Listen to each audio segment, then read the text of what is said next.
can do is just tell the truth and trust in the American people that over time they're going to know what the truth is. Yes, it is time for the truth. Right here, right now. This is the Conservative Syndicate. Real conservative talk from real conservatives.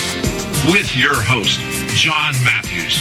The latter-day prophet. Baying against the hypocrisies of our time. And Joe Hakos. You want answers. I want the truth. You can't handle the truth. The Conservative Syndicate is comprised of some of the most informed pundits and activists available today. Together, we seek to tear down the imaginary wall, a separation between church and state through education, information, and engagement on the religion of politics and the politics of religion.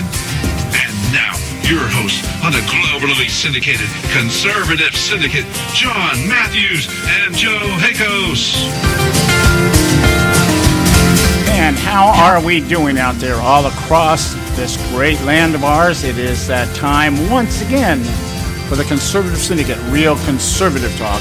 From Real Conservatives, I am so glad to be with you today along with my co-host, Joe Hakos.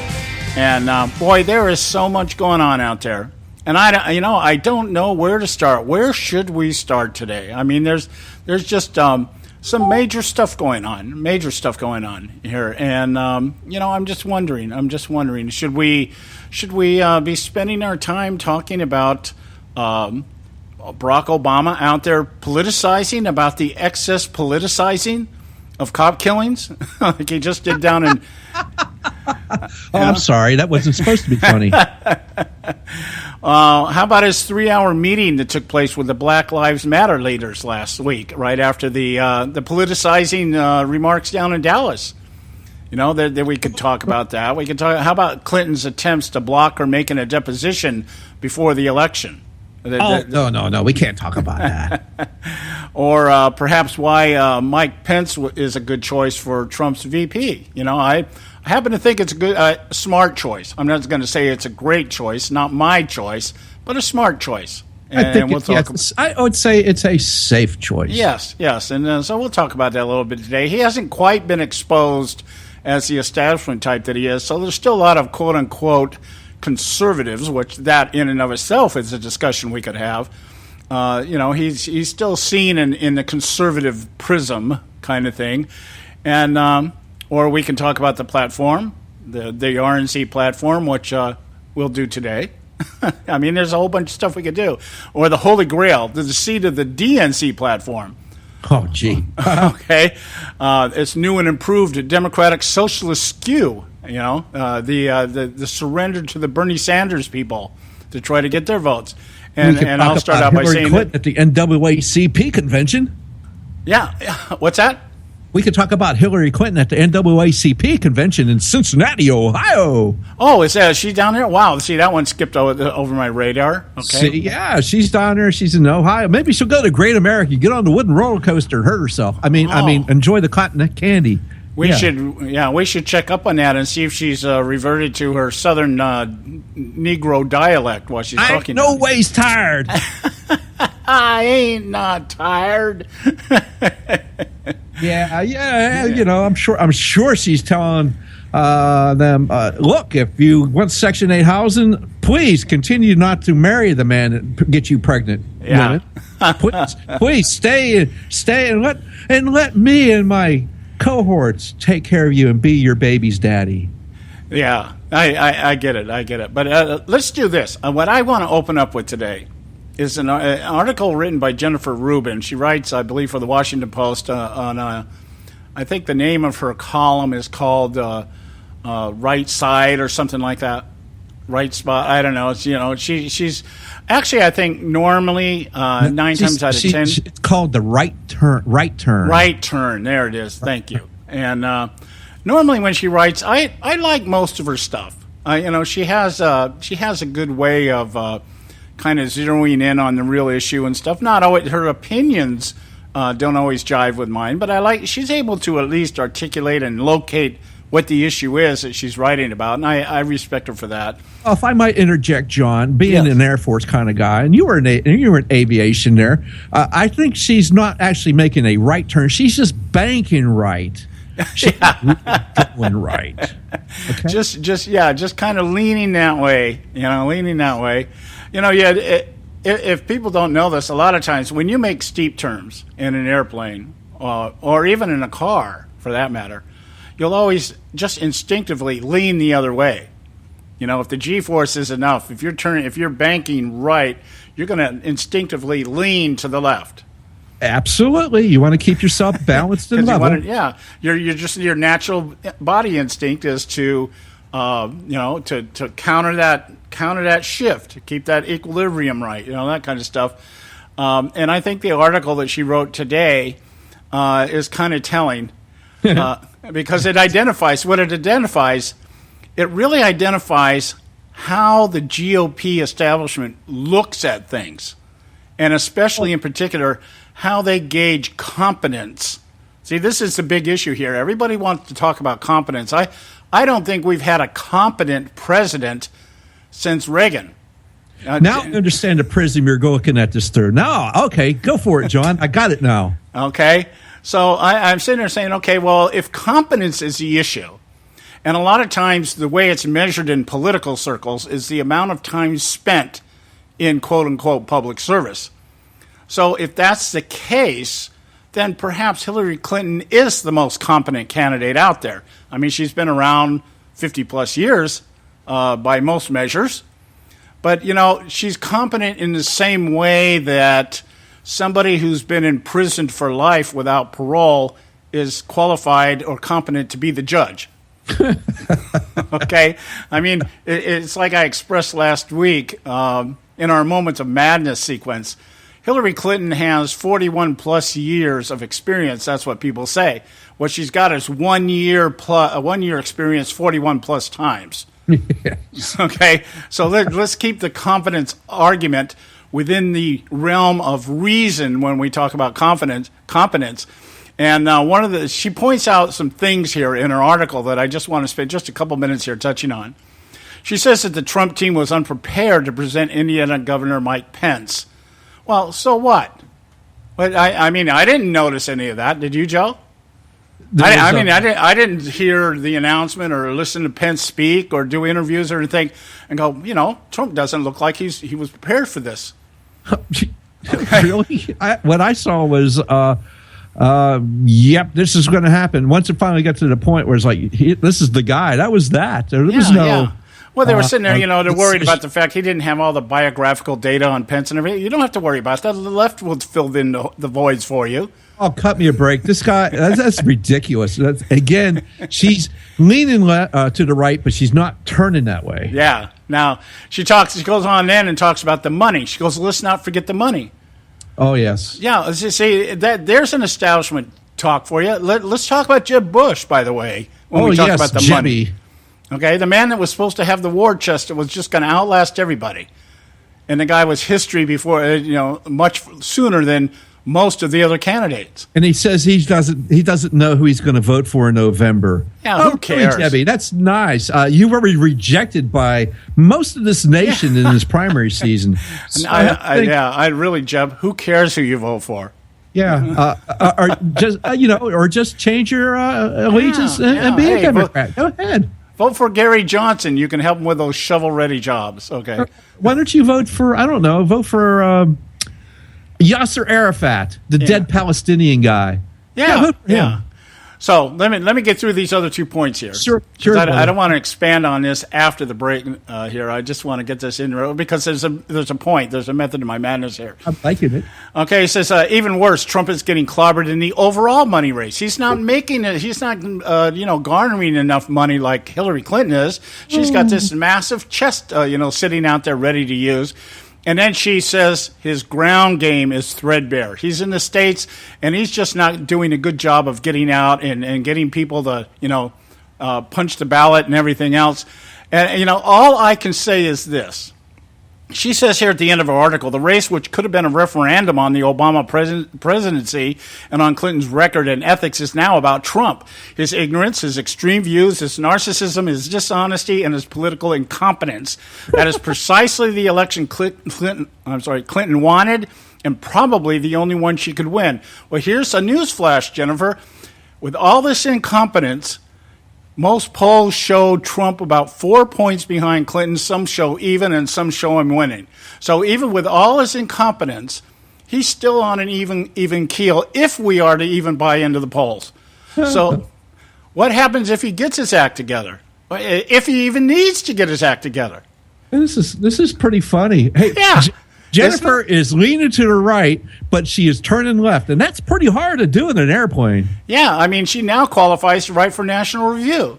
It is the Washington Post, mind you. Yeah, so. yeah. Well, she's just real short step over to the National Review with all their no Trump stuff out there. Jonah Goldberg is. She could just put this in. In fact, she could have been. This could have been. She could have been a ghostwriter here. Yeah. So my point is simply this, okay? If Trump is this incompetent and still virtually tied within the margin of error in all these polls, what do we got to worry about? Well, there's plenty to worry about. Well, there is plenty to worry about, but Jennifer, it's not like this thing is not in the bag for Clinton anymore than it's in the bag for Trump. Yep, absolutely. Okay. So that's my main point here. You know, these guys are going to do all they can with their gloom and doom, trying to get the no Trump movement doing something better than what they're doing. But as we know today, they tried their last Hail Mary out there and got squashed. Because, as I said, apparently God is not a Republican. Yeah, okay, fine. All right, guys. Hey, we got to go to break. When we come back, we'll get into today's festivities. Stay with us right here at the Conservative Syndicate. Don't go away.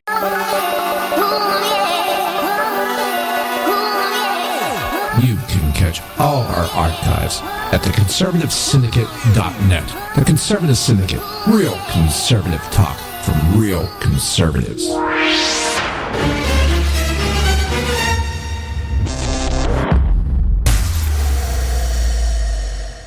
When our water heater broke down last month, it was a nightmare. It took 5 hours for the plumber to show up, and he charged us a couple of $100 just to come out. Then it cost another $1,800 to put in the new water heater. By the time it was all said and done, I felt like I'd been taken. But what else could I do? The smartest thing you can do is get a home warranty from American Residential Warranty. Their home warranties pay to repair or replace all your major appliances when they break, and they will break, and at the worst possible time. Call American Residential Warranty right now for free information on home warranties starting at just pennies a day. Don't wait for your refrigerator to stop running or your ceiling fans to stop turning. Call American Residential Warranty right now. Ask how you can save up to 50% on washer and dryer coverage. Just call 1-800-790-5960. That's 1-800-790-5960. Again, 1-800-790-5960. Call now. Limited time offer, 24-month commitment and credit qualification require cancellation fee, auto pay, and paperless billing and other restrictions apply. If you can't see the difference, why pay the difference? Switch to Dish for the best deal in entertainment. Only Dish brings you the best in entertainment for less than $20 a month. Cut the cable and don't get directed. Switch to Dish because at just $19.99, Dish saves you every time you turn on the TV. It's so simple. The same channels cost less with Dish. So since you can't see the difference, don't pay the difference. Switch to Dish for the best deal in entertainment. Get premium movie channels free for 3 months, starting at just $19.99. Dish saves you every time you turn on the TV. Call now to save with Dish. Dial 1-800-600-1645. That's 1-800-600-1645. The same channels for less than $20 a month. Dish. Call 1-800-600-1645 for details. Hey folks, if you're like me, you don't place a whole lot of trust in today's media for the real truth and facts regarding the volatile world of finance and politics. When I want the real scoop on money, I go to the most trusted source I know, my good friend and colleague, Bob Cardosa. Bob is a noted expert with a PhD in international finance who airs his nationally known, globally syndicated show, Robert Cardosa Live Daily, Monday through Friday, 3 to 5 p.m. Pacific Time. With Bob, you get the right information at the right time from someone who knows his business and can help you make the right decisions concerning yours. Again, Bob airs daily, Monday through Friday, 3 to 5 p.m. Pacific Time. Visit his website at robertcardosalive.com for information regarding stations and topics. That's robertcardosalive.com. Check Bob out. You'll be glad you did.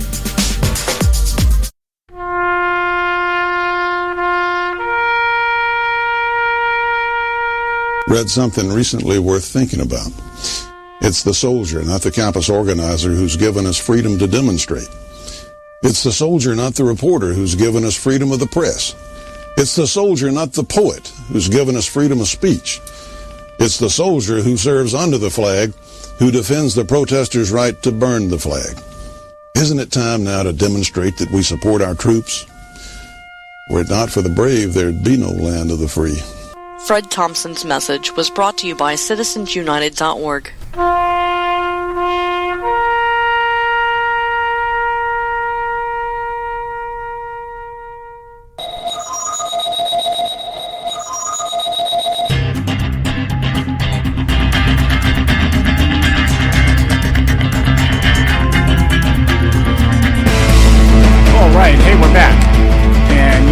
Listening to the Conservative Syndicate, Real Conservative Talk from Real Conservatives. I'm your host, John Matthews, along with Joe Hakos. Hey, let's kind of get into something here. Hey, John, let's just a little update from Cleveland. I just looking at Breitbart here. It's pretty funny, though. Okay. Actually, it's really good, though. I said there's over 100 new women posed against Donald Trump in Cleveland. It's a good thing the convention's not being held in January. Oh, I saw a headline on that. I didn't read it. Something about, they got some nude women running around there. Yeah, I don't know what that is, but I just, it's a good thing it's summertime, not the middle of winter. So I say there's no place colder than Cleveland in the wintertime. Well, I think I know it has something to do with some kind of no Trump thing, but it's supposed to be coming from the left instead of the right. Okay, and this in and of itself, let's just put this through. Let's put on our liberal logic visors just for a second here. I don't know if I can do that. Okay, so we have, and in fact, I'll give you. I'll say this based on a meme I saw over the weekend. I actually posted it on my Facebook page. It says, "Why is it that whenever the media talks to Ivanka Trump, they ask about her father's views as to how he treats women, but nobody ever asks Chelsea Clinton the same question?" Yes, I've seen that same meme. Okay, now, here it is. Trump is supposed to be a sexist. He's supposed to think women are trash. He calls them pigs and this, that, and the other. And so how do women from the left respond? They take their clothes off. In front of him. In front of the public and parade around and tell everybody that Trump is a sexist.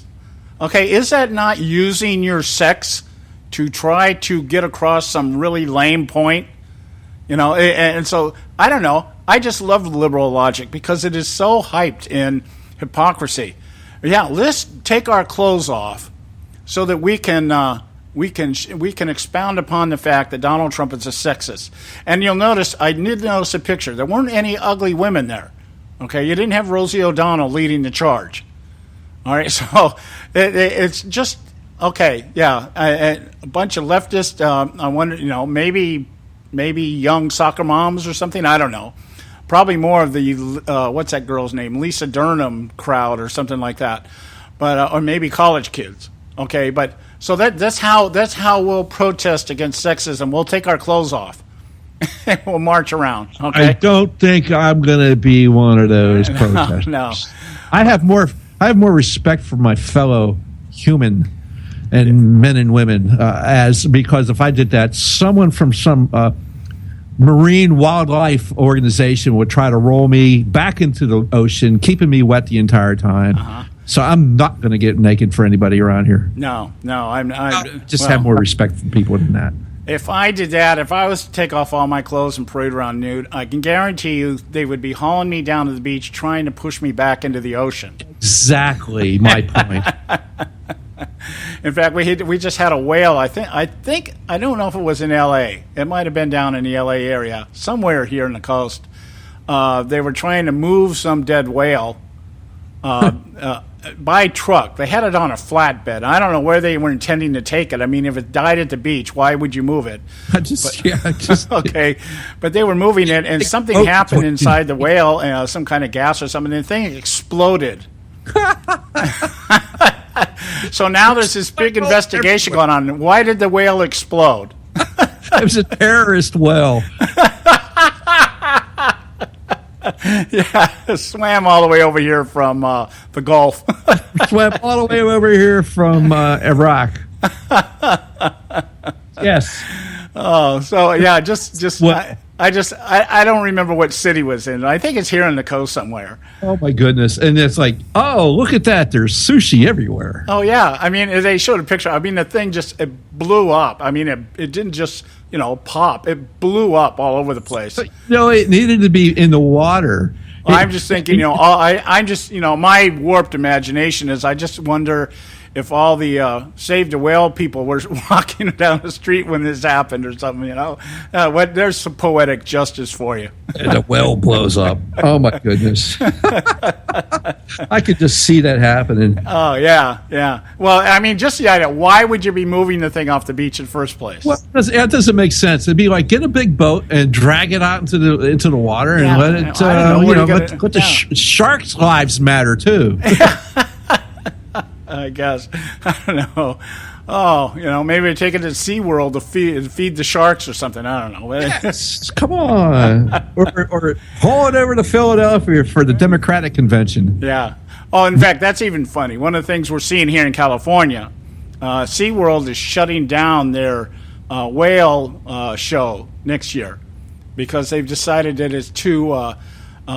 it imperils the whale, and the whale is being taken advantage of. That's the argument. Yes, they're doing that across the board, John. They're doing it over here as well. So it's really funny watching the SeaWorld commercials around here now.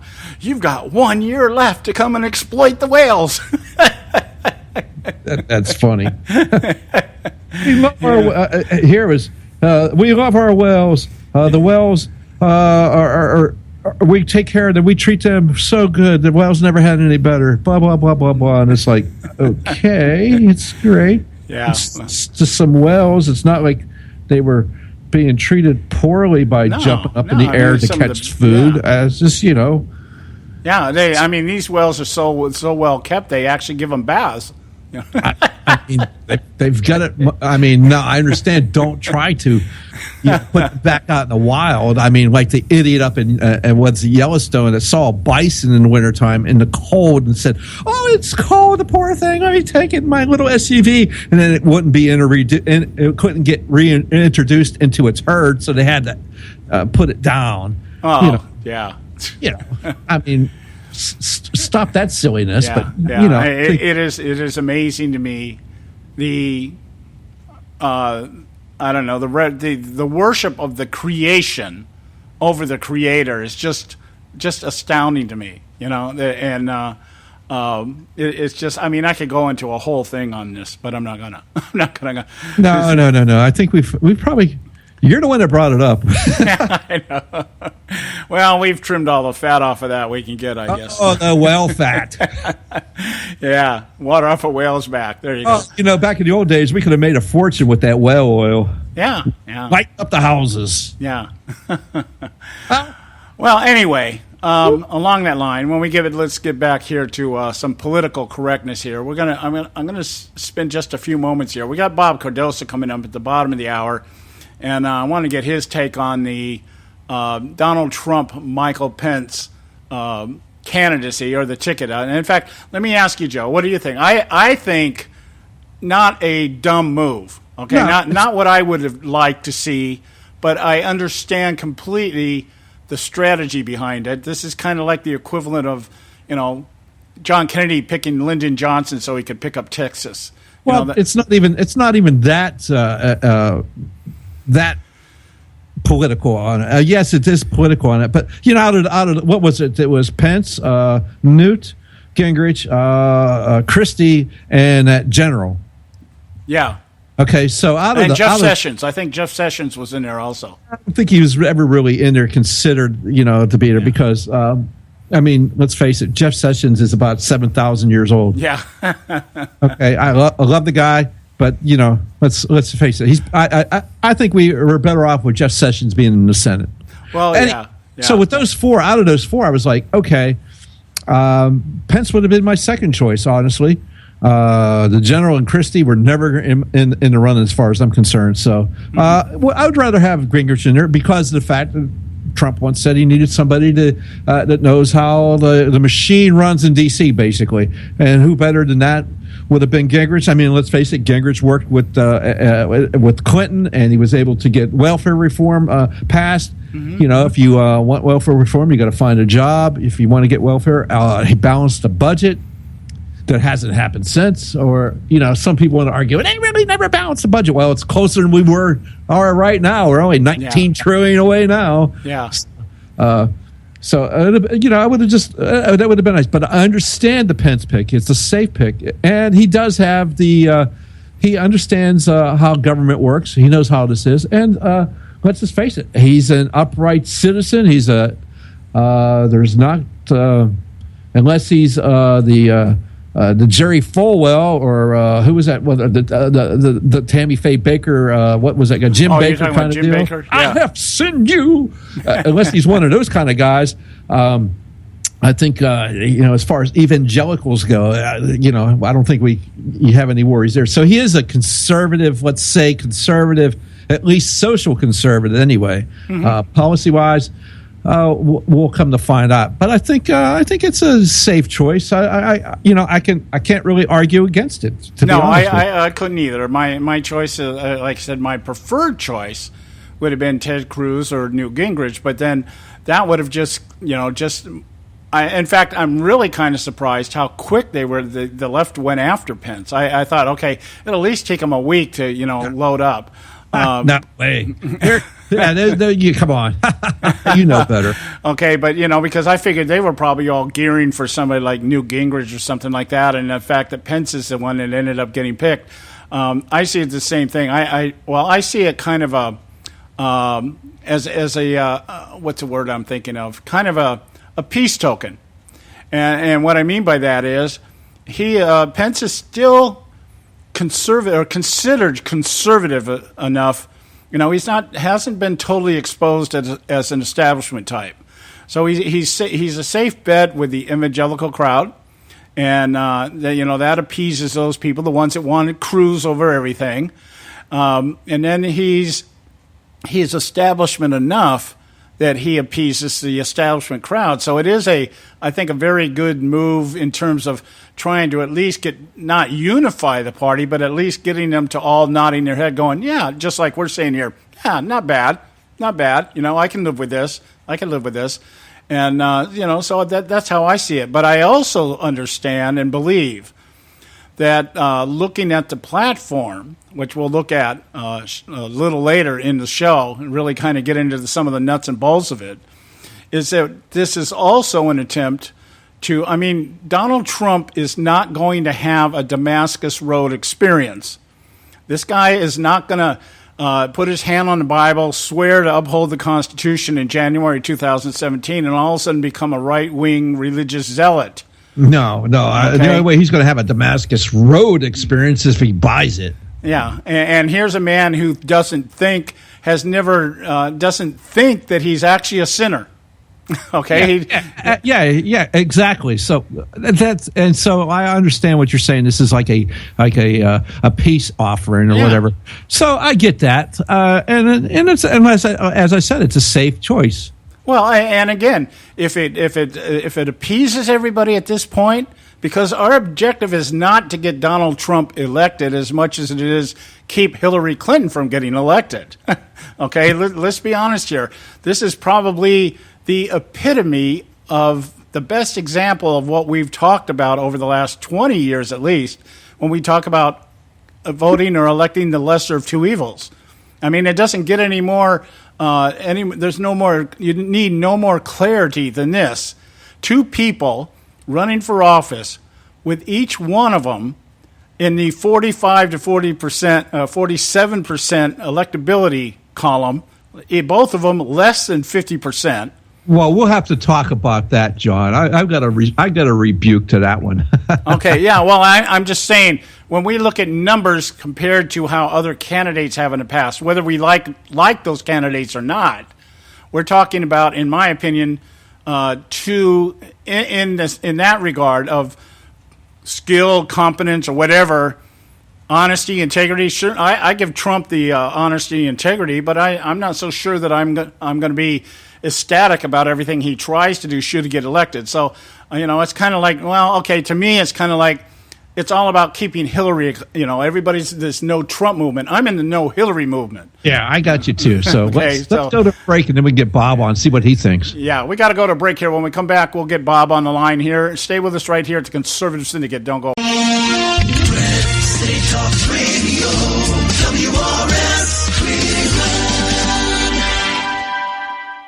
Hey, I'll make you a deal. Give me 60 seconds and I'll give you directions to the Fountain of Youth. Okay, I'm joking. Well, kind of joking. No fountains, but youth, I got Nature's Youth and their premier anti-aging product, Nature's Youth RSF. With your sensible diet and exercise plan, Nature's Youth RSF can help you look and feel better. RSF is an all-natural amino acid supplement that supports your body to naturally increase HGH levels without any synthetic hormones. And elevated HGH levels can contribute to increased energy, improved libido, reduced body fat, and improved exercise capacity. Let's be honest. Who doesn't want to look and feel younger? Visit the newly designed website at naturesyouth.com or call 800-333-6923. That's 800-333-6923 and like them on Facebook and you'll be included in contest and exclusive offers. What a deal. Oh, speaking of deals, my time's about up. 800-333-6923 or naturesyouth.com. Who needs a fountain anyway? Call today. Extend your life with Extendovite. When I had a heart attack at 42, I was not sure what the future held. But a year later, the doctors could find nothing wrong with me and took me off all my medication. What did I do? I took a herbal mixture of garlic, cayenne, and a few other herbs mixed in liquid form. I now call this Extendovite.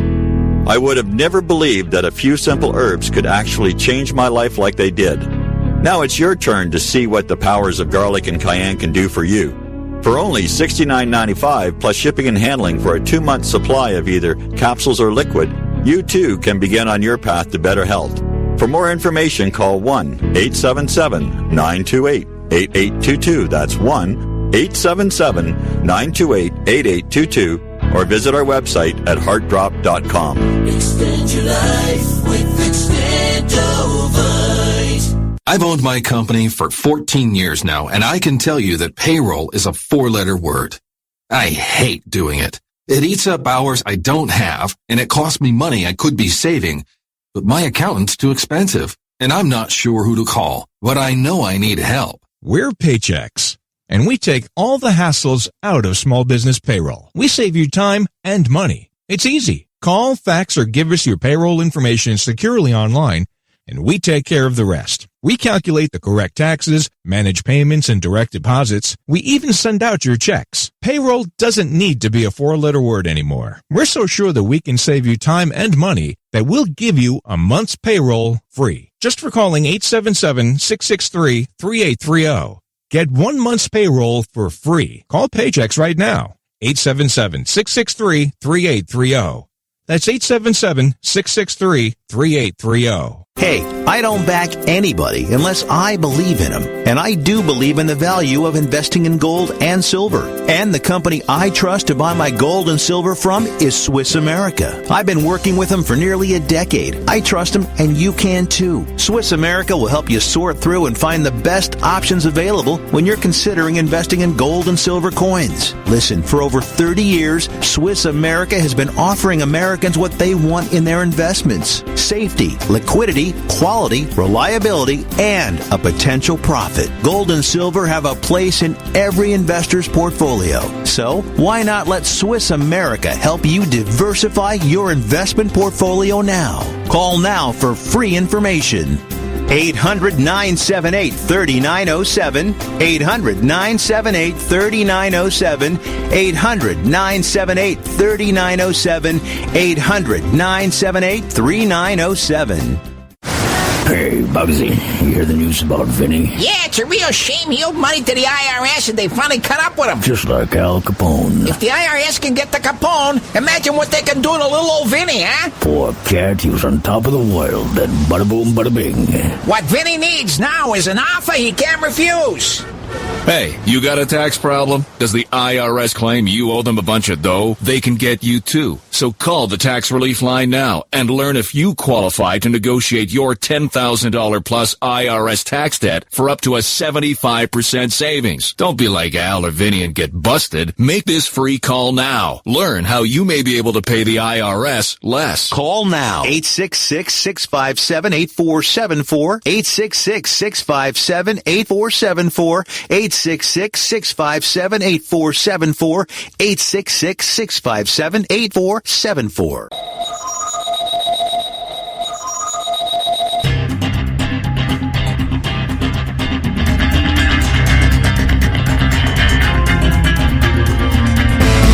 All right, hey, we're back, and you're listening to the Conservative Syndicate, real conservative talk from real conservatives. I'm your host, John Matthews, along with Joe Hakos. And what we're going to do right now is just hook up with our good friend over there at Robert Cardosa Live, Bob Cardosa, and we're going to talk to him today about the Trump-Pence ticket. How you doing, Bob? I'm sorry, John. I was right in the middle of the introduction for you, and you can't hear that on your side. We're just letting everybody know that we're with John Matthews and Joe Hakos and the Conservative Syndicate for our twice-a-week syndication. So how you doing, buddy? All right. We're just sitting here with all the long list of things we can be talking about this week. We thought with the kickoff of the RNC convention, we want to get your take on Trump's choice of Mike Pence out of the governor of Indiana as his VP choice. Well, you know what? I've actually given this a lot of thought, and I don't think it's such a bad choice at all. At first, I understand. You and I have actually talked about this. I understand why it really couldn't be Christie because of all the issues with the son-in-law and all the things that were going on, and I kind of understand how it couldn't be Newt because here's the thing. Donald Trump is a guy that needs to have the spotlight. He's the guy that's got to be the chief cookie, and he doesn't want all these guys out there taking that limelight away from him. I think that Pence will sit there, and he'll be a good surrogate, and it's obvious that Trump doesn't want to really campaign with Pence. He's going to send him out in a separate place. So I think based on that, I think that's good. But based on what I've heard, it seems to me that Pence believes in everything that Donald Trump doesn't. Well, yeah, it is a good mix. Joe and I were talking about it earlier in the sense that Pence is more of a social conservative, whereas Donald Trump is very liberal in that regard. And as far as fiscal issues, Pence is not all that fiscally conservative. He did expand Medicaid in his state and stuff like that. So it is kind of he's kind of throwing a bone to the Christian right, and at the same time throwing the other half of the bone to the establishment. So Pence has some rather strong establishment ties. So we're in agreement with you. It's not a bad choice. Not a bad choice. And just to give you a quick example here, Donald Trump and Mike Pence interviewed with CBS with what's her name, Stahl. Leslie Stahl on 60 Minutes. And she was drilling. She was asking Pence. You penned this paper years ago about the decency and civility required when campaigning, and you're running on a ticket with a guy that's known for being obnoxious and name calling and everything else. What do you think about the way Donald Trump has conducted his campaign? And Pence, he really wouldn't answer the question other than to say Trump is talking about the things that people want to talk about. Now, Donald Trump interrupted the interview, and he says, Trump says, well, we're just two different people here. I'll give you an example. Hillary Clinton is a liar. Okay? So Stahl said, well, that's negative. And Trump says, you better believe it. I call her Crooked Hillary. He won't. I didn't ask him to do it, but I don't think he should do it because it's different for him. So Trump is saying that he's going to campaign the way he campaigns, and I'm going to campaign the way I campaign. And I think that's brilliant if they can both keep one thing at the center of their message, and that is to elect Hillary Clinton is death. You know what? And it's interesting that you would say that because there was one part of the interview that I just really laughed my head off. It didn't affect me one way or the other. But he was saying, during that same time, Leslie Stahl asked him about the fact that Hillary had voted for the Iraq War. And Trump says, absolutely, it was a big, big mistake. And he says, well, you know what?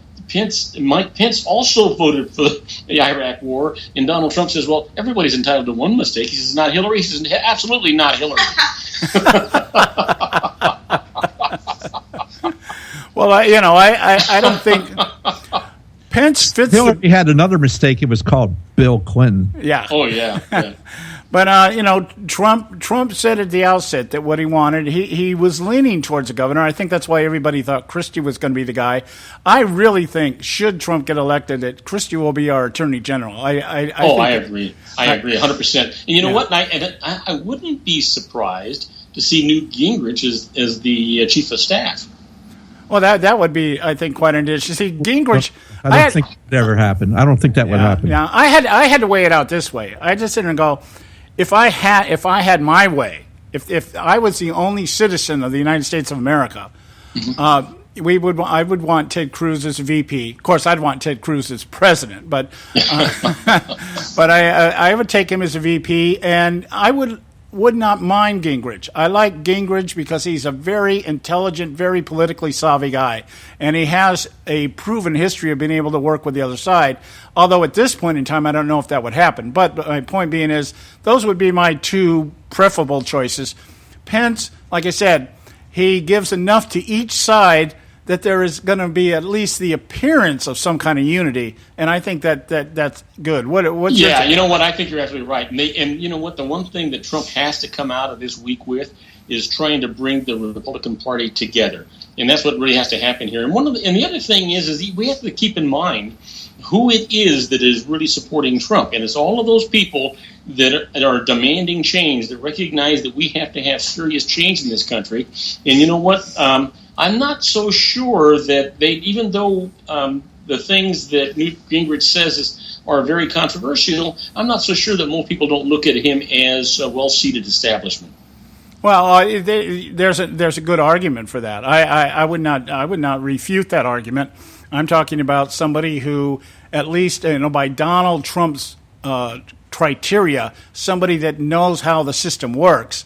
There's probably nobody better than Gingrich in that regard currently, walking around. But that doesn't mean that he's not establishment. He's certainly got his ties. He's certainly, yeah.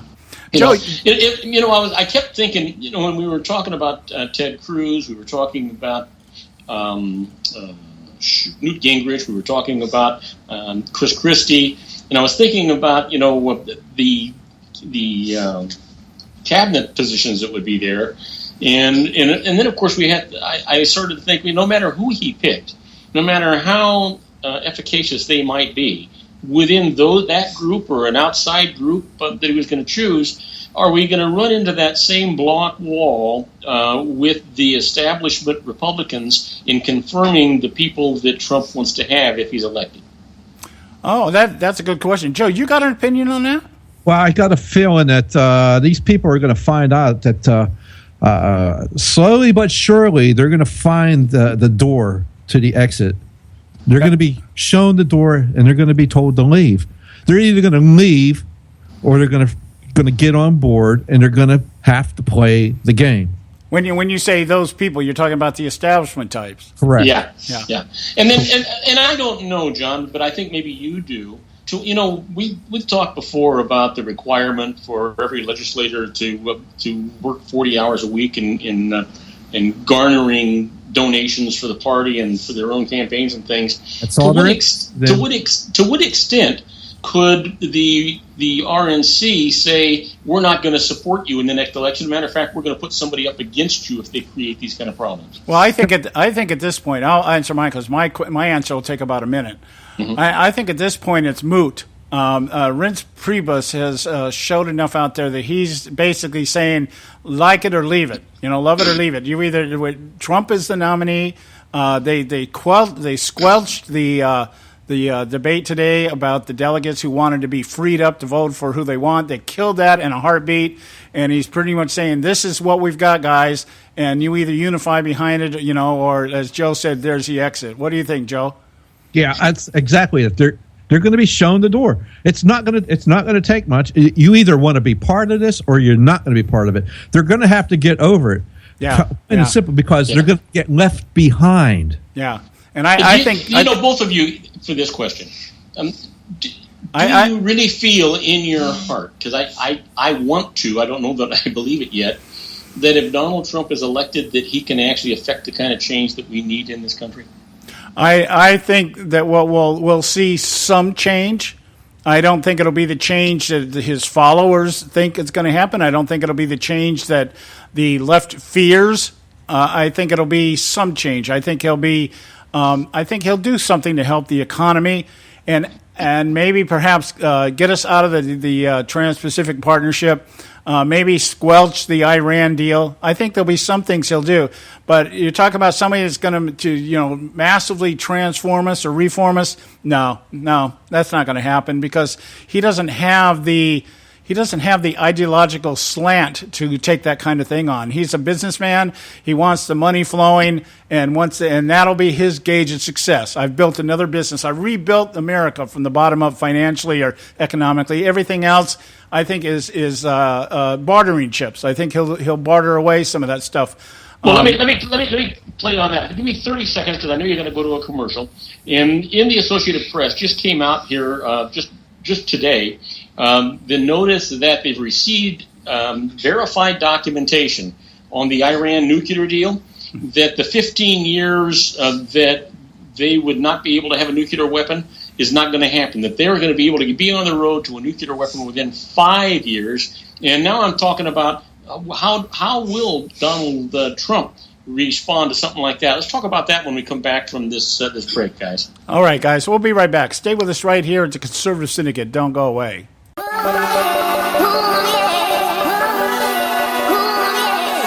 You can catch all our archives at theconservativesyndicate.net. The Conservative Syndicate. Real conservative talk from real conservatives.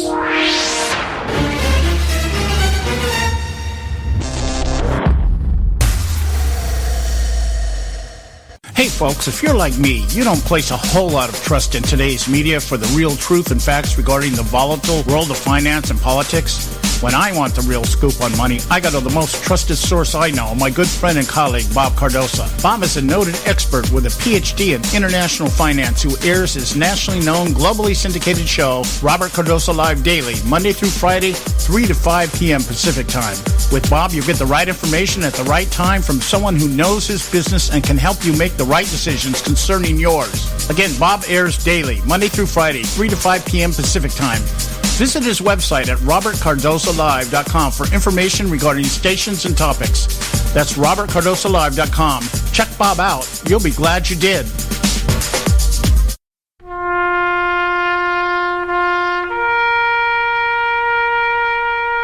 Read something recently worth thinking about. It's the soldier, not the campus organizer, who's given us freedom to demonstrate. It's the soldier, not the reporter, who's given us freedom of the press. It's the soldier, not the poet, who's given us freedom of speech. It's the soldier who serves under the flag, who defends the protesters' right to burn the flag. Isn't it time now to demonstrate that we support our troops? Were it not for the brave, there'd be no land of the free. Fred Thompson's message was brought to you by citizensunited.org.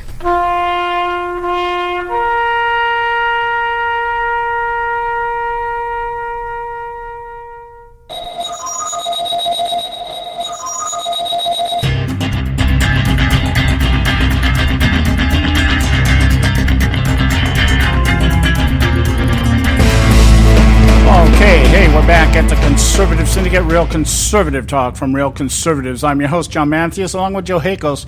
Just a quick reminder here before we get back with Bob to check out our website, theconservativesyndicate.net. That's the conservativesyndicate.net. Pick up our shows, our archives, anything you want to know about our show. Bob is one of our panel members. Let's get back.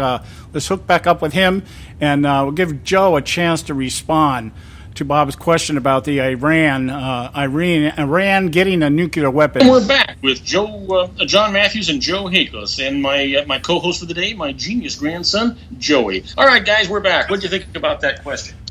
Well, Bob, not too fast. No, but you know what? Yeah, but I've been following you guys kibitzing back and forth during the commercial, and it looks like it's been passed on to you, Joe. Yes, of course it is, because of Because I am just like your grandson, and the brilliant one here because of the name Joe. Excellent choice, Bob. Yeah, and you know what, Joe? If you're half as smart as he is, you're a genius. Oh, I'm way too old to use it all now. All right, is this Joey, the producer? Yeah, John, you remember Joey? He just turned 13 on the 4th of July. Smart kid.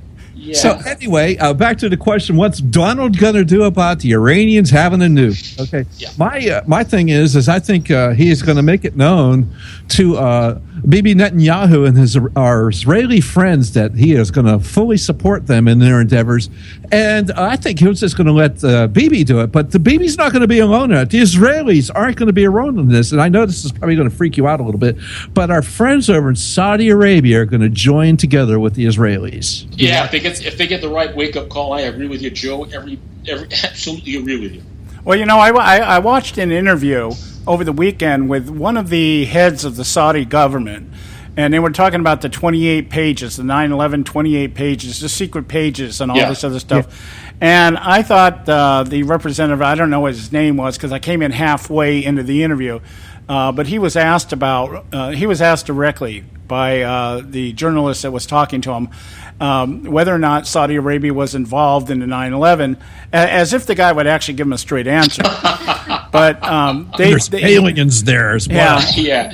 You know what? Is he on Truth Serum or something? Well, the guy did a real good bob and weave about the whole thing, and basically said, there's no evidence. Everything was speculation, blah, blah, blah, which is, I think, in political terms or in political talk, it's kind of like we're not going to divulge one way or the other how much we were involved or anything else. But Saudi Arabia has to worry about a country like Iran or a country like Syria.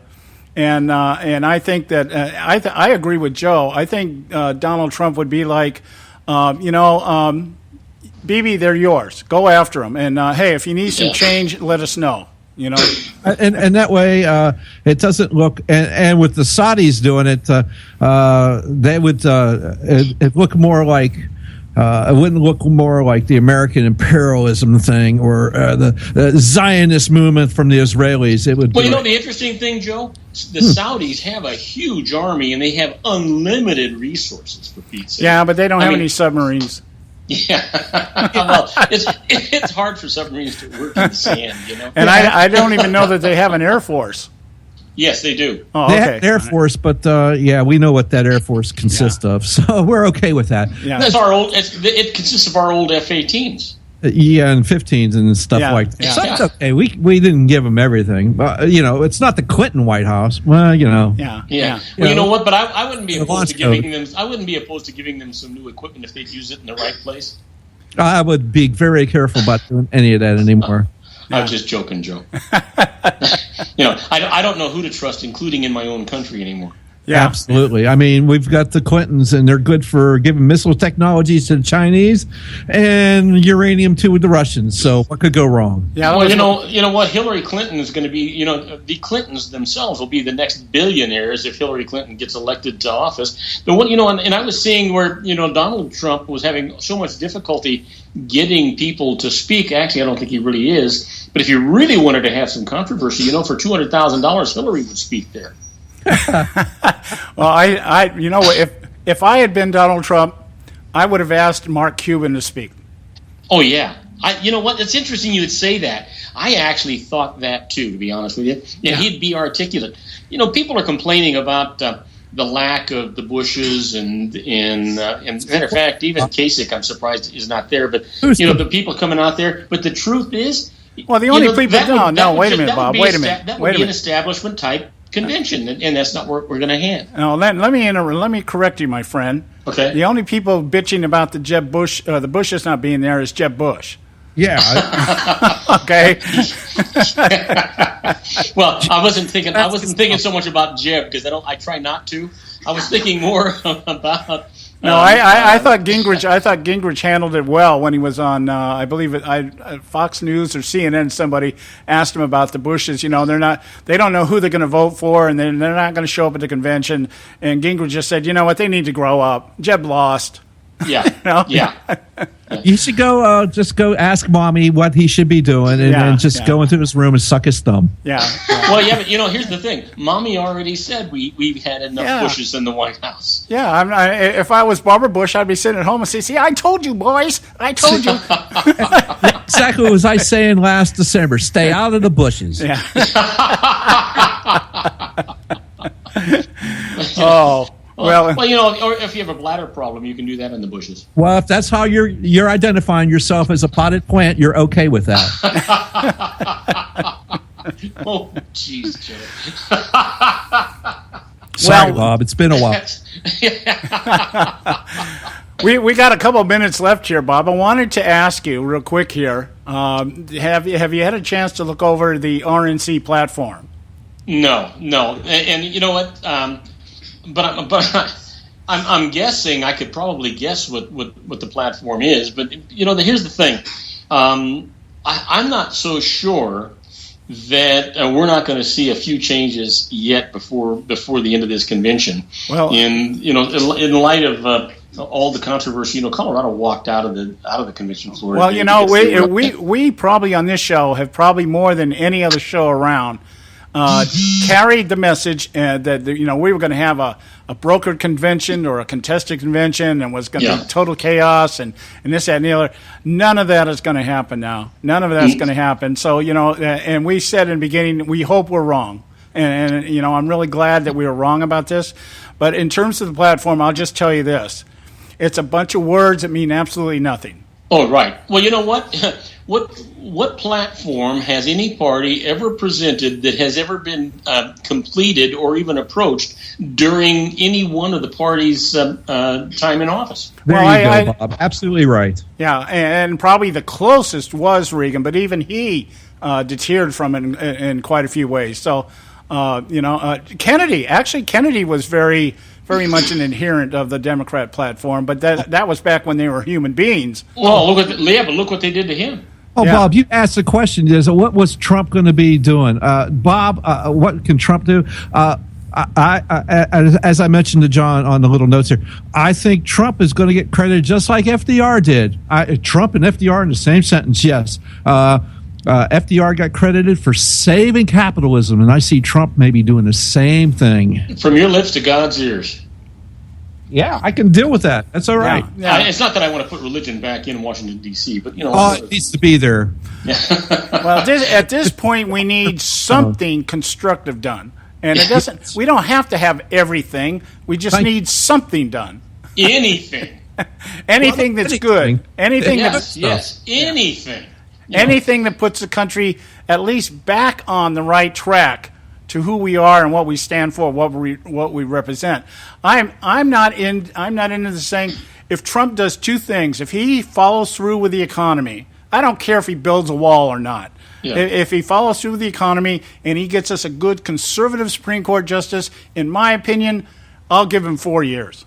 Oh, heck yeah, and I'll give him 4 more if he gets the balance of trade taken care of. Yeah, and at this point in time, that I think that's the most we can expect because that's it's going to involve. He still has to see people understand he's still going to have to work with establishments in the Republican Party, and he's going to have the Democrats out to crucify him. So if he gets those two things done, he will have done more than any other president in the last 15 years. Well, one of the things I noticed, and I know you got to go, but one of the things I noticed today while I was watching the news and things, Hillary is spending millions of dollars today during the convention stuff for her blasting commercials against Trump. Well, yeah, you think, they were talking today about all the chaos on the Republican floor because of the delegates wanting to pull out. You haven't seen chaos. Wait for the Black Lives Matter people to show up in Philly next week.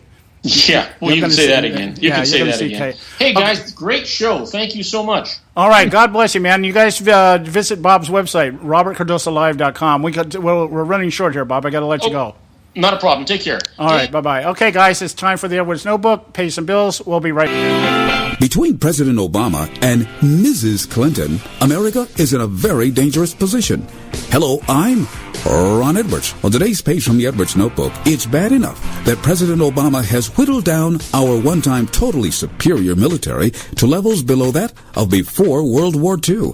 During the period of time Ali Obama took to dismantle America's military prowess, highly competitive nations like China, Russia, North Korea, and even Iran have built up their militaries that now dwarf our one-time vastly superior armed forces. When one considers Mrs. Clinton's rampant mishandling of thousands of emails, at least 100 of which were classified and were most likely hacked and acquired by enemy nations and even terrorist groups, the FBI director chose to give Mrs. Clinton a pass despite what he described as gross negligence. But I have a big problem with that because in this case of gross negligence, our republic could be more vulnerable than ever to the blackmailing of American political figures and undetected military aggression. That should have been given more consideration, considering the fact that Mrs. Clinton could be chosen as leader of the free world. I'm Ron Edwards.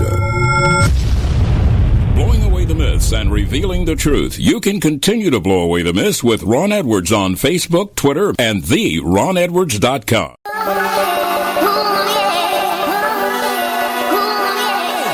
You can catch all our archives at theconservativesyndicate.net. The Conservative Syndicate. Real conservative talk from real conservatives.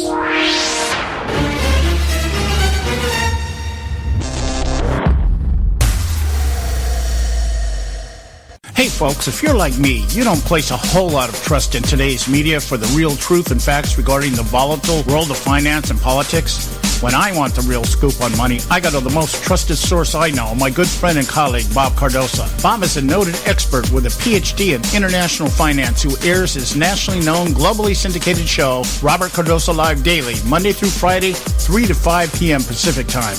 With Bob, you get the right information at the right time from someone who knows his business and can help you make the right decisions concerning yours. Again, Bob airs daily, Monday through Friday, 3 to 5 p.m. Pacific Time. Visit his website at robertcardosolive.com for information regarding stations and topics. That's robertcardosolive.com. Check Bob out. You'll be glad you did.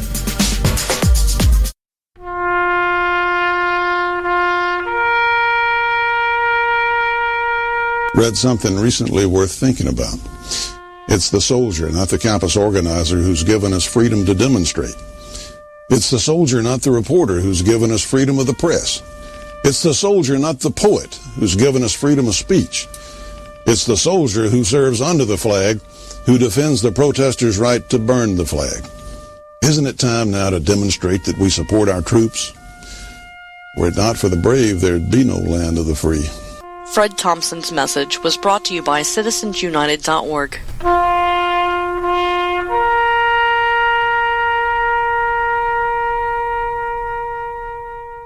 Limited time offer, 24-month commitment and credit qualification require. Cancellation fee, auto pay, and paperless billing and other restrictions apply. If you can't see the difference, why pay the difference? Switch to Dish for the best deal in entertainment. Only Dish brings you the best in entertainment for less than $20 a month. Cut the cable and don't get directed. Switch to Dish because at just $19.99, Dish saves you every time you turn on the TV. It's so simple. The same channels cost less with Dish. So since you can't see the difference, don't pay the difference. Switch to Dish for the best deal in entertainment. Get premium movie channels free for 3 months, starting at just $19.99. Dish saves you every time you turn on the TV. Call now to save with Dish. Dial 1-800-600-1645. That's 1-800-600-1645. The same channels for less than $20 a month. Dish. Call 1-800-600-1645 for details. Hey, on Moments of Madness.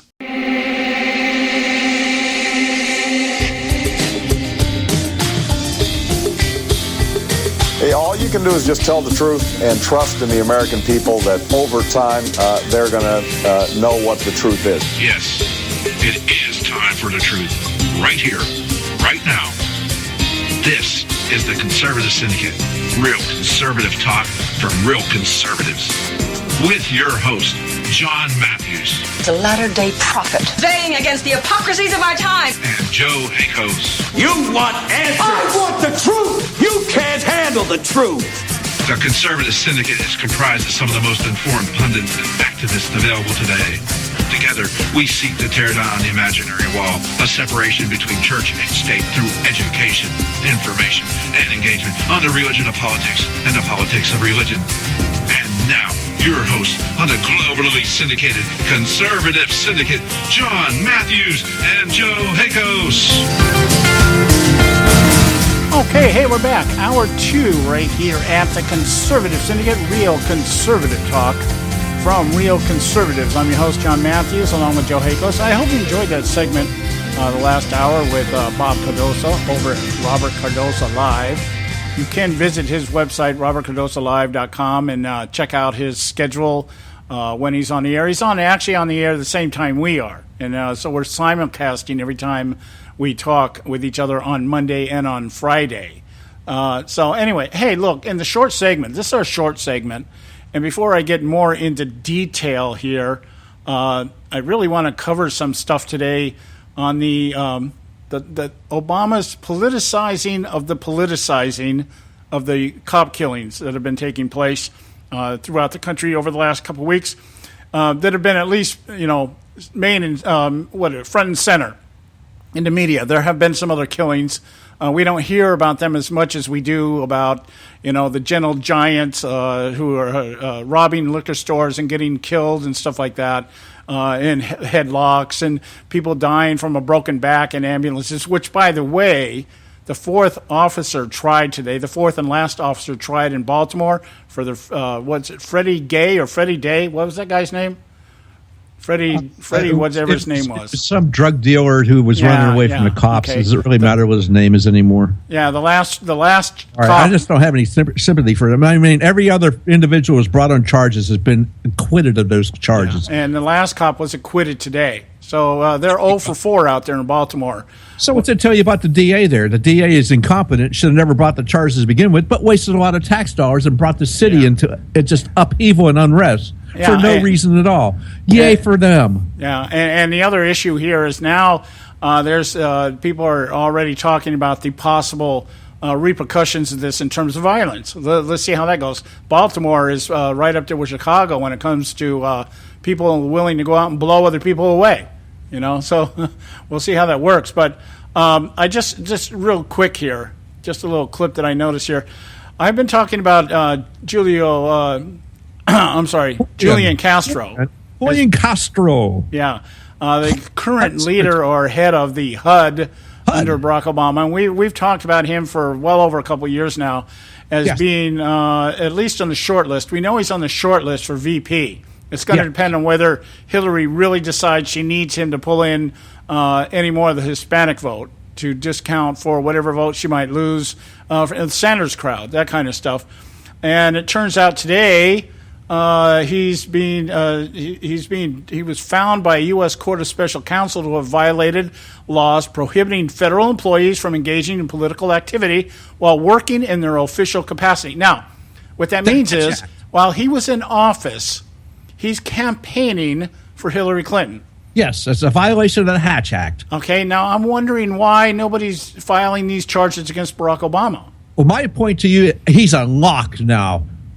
He is the nominee. He will be the man. I mean, Hillary was found to have violated the law, but we're not going to prosecute her. And this guy's breaking the Hatch Act. He's campaigning while he's on duty, so to speak. So I think they're a match made in heaven. Yay, Democrats! Do it.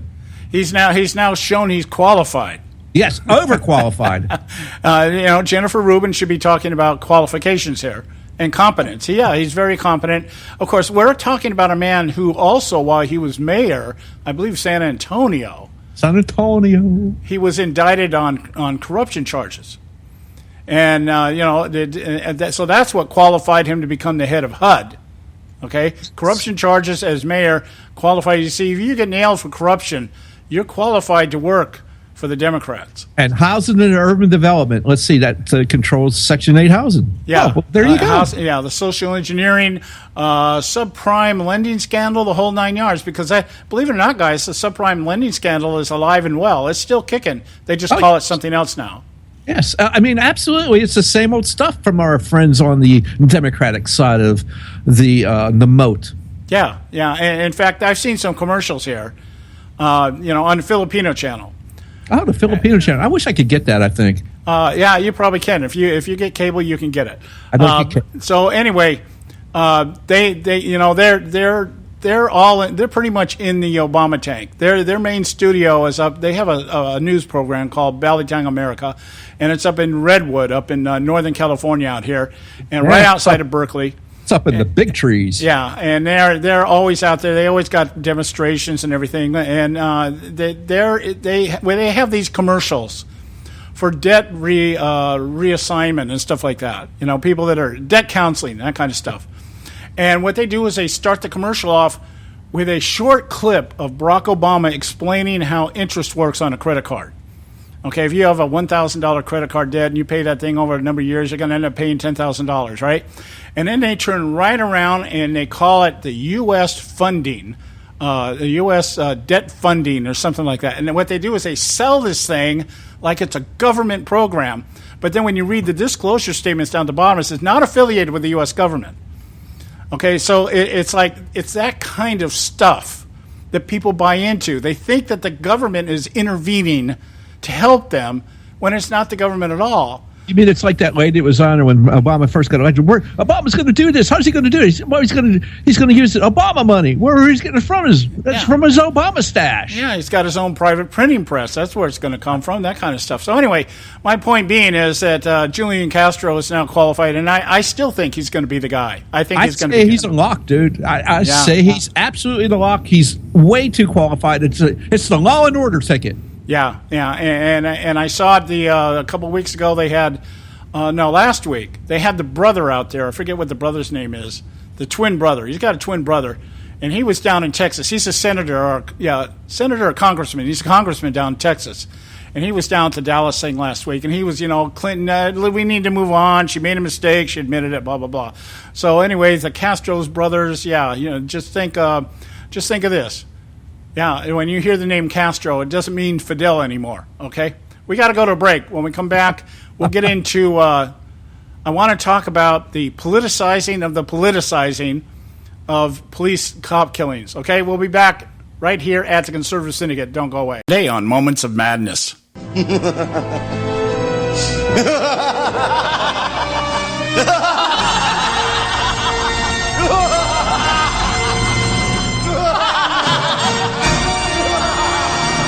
FBI Director James Comey's decision to avoid displacing Donald Trump as America's #1 racist sexist by choosing not to recommend criminal charges for gross negligence be brought against presumptive presidential nominee Hillary Clinton may indeed be mystifying and confusing to House Oversight Committee Chairman Jason Chaffetz and other Republican members of the committee. Given the GOP's disconnect with their constituents, it's not all that surprising.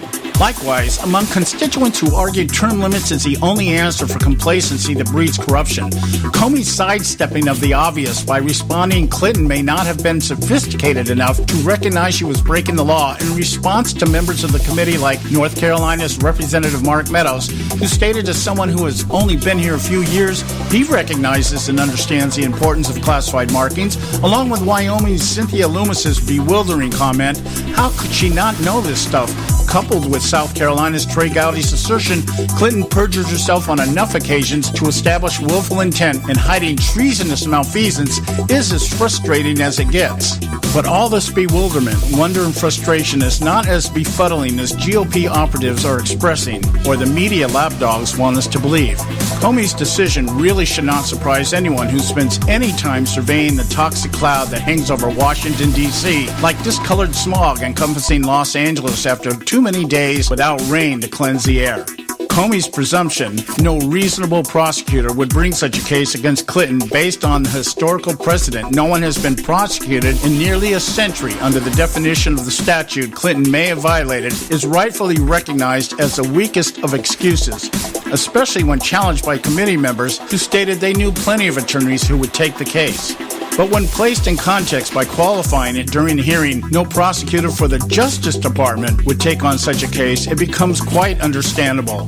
Who would agree to put their employer on trial, especially this employer? Agreeing to prosecute Hillary Clinton would place America's first half-white president squarely in the crosshairs of his opponents, as he would certainly be interviewed and even possibly asked to testify. This puts at risk the legacy of Obama, who for all intended purposes is headed to world domination at the UN after he leaves office next year. Such circumstances may not prevent Obama from eventually touting his hope and change globalization agenda as the way to unify the world's tyrants, but it might delay it. Does anyone really think in today's political reality any attorney hoping to make a career in political law would risk their future taking on their current boss, much less face the prospect of having to deal with their future boss, one who has a history of destroying everything she lays her hand to, including the long list of those who no longer dwell on this earth due to their association with the Clintons? Can we really blame FBI Director Comey to suddenly give a hoot about politics? Here's the madness. Just as the Committee on Benghazi muffed bringing justice to the families of those killed in Benghazi by focusing on stand-down orders that may or may not have been given or may not have saved lives, instead of focusing on the gun running to Syrian dissidents that would have better revealed the intent of Obama's refusing to act for fear of reprisal in the 2012 election, the House Oversight Committee will focus on perjury charges that will only lead back to a subjective argument of intent, one guaranteed to just make the GOP look even more politically inept. Of much more concern to the committee should be Comey's assessment of Hillary's qualifications. Comey testified before the Oversight Committee his unwillingness to recommend indicting Clinton was more guided by his perception her understanding of protocol and recognition of classified information may have lacked the sophistication necessary in the handling of such information. In other words, the intent her opponents want established is canceled out by her lack of knowledge in regard to what she knew and did not know. Whether or not this assessment is true or accurate is inconsequential. Comey's assessment is a double-edged sword that, if brandished properly, would cut both ways in the court of public opinion, the only court at this point that matters. Continuing to disseminate Comey's remarks on Clinton's lack of sophistication through ads and weekend circuit soundbites will force Clinton to eventually admit one of two truths. Either she is sophisticated enough to know how to handle classified information, which would in turn validate the charge of perjury and establish intent to hide the truth, or support the contention she'd be disqualified for office if she and her supporters continue to claim she simply believed she did nothing wrong. Comey's presumption she lacks knowledge becomes a damning argument against the experience accredited to her 4+ decades in public service.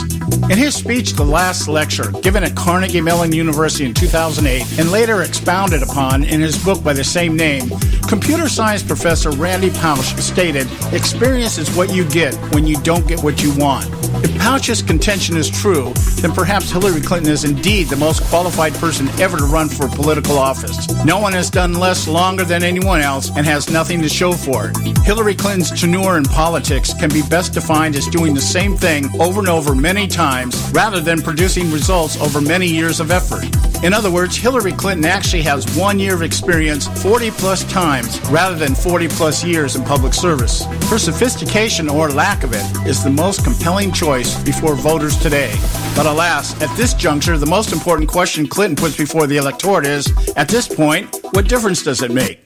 This is John Matthews for Moments of Madness.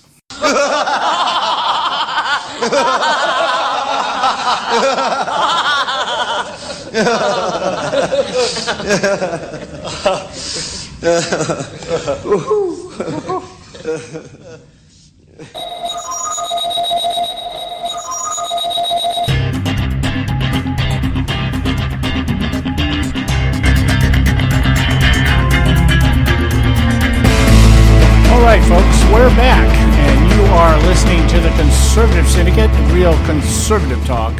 From Real Conservatives, I'm your host, John Matthews, along with Joe Hakos. And it looks like, for all intents and purposes at this point, I guess maybe with the exception of maybe an act of God somehow, if the angelic hosts ascend from heaven and sit down on the stage at the convention out there in Cleveland, the No Trump campaign, or whatever you want to call it, is officially dead. Are we right in saying that, Joe? Yes, you are absolutely right. That thing today was just merely put on for the media, showtime for the media. That's all that was. Yeah. Absolutely. Because it was dead in the Rules Committee the other day, 77-22. Right. It was dead. It's always been dead. And what they tried to do today was basically say all those people that voted for Trump mean nothing. Right. Well, and this is coming from a person, I didn't vote for Trump. No, I didn't either. You know, hey, he won. Yeah. Deal with it.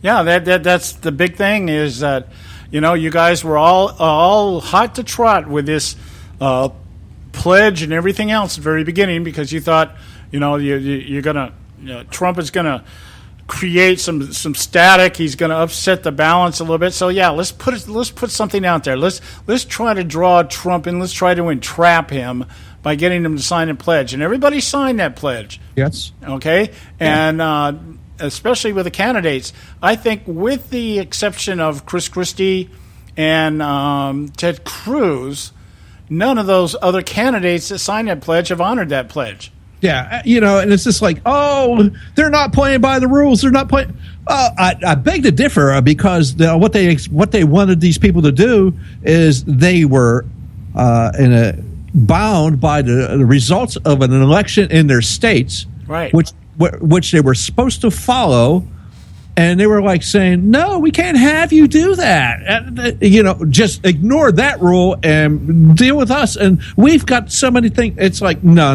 It was merely theater for the media to give the mainstream media, and all of them, mainstream, I mean every last bit of Fox, CNN, MSNBC, all of them, all the same thing.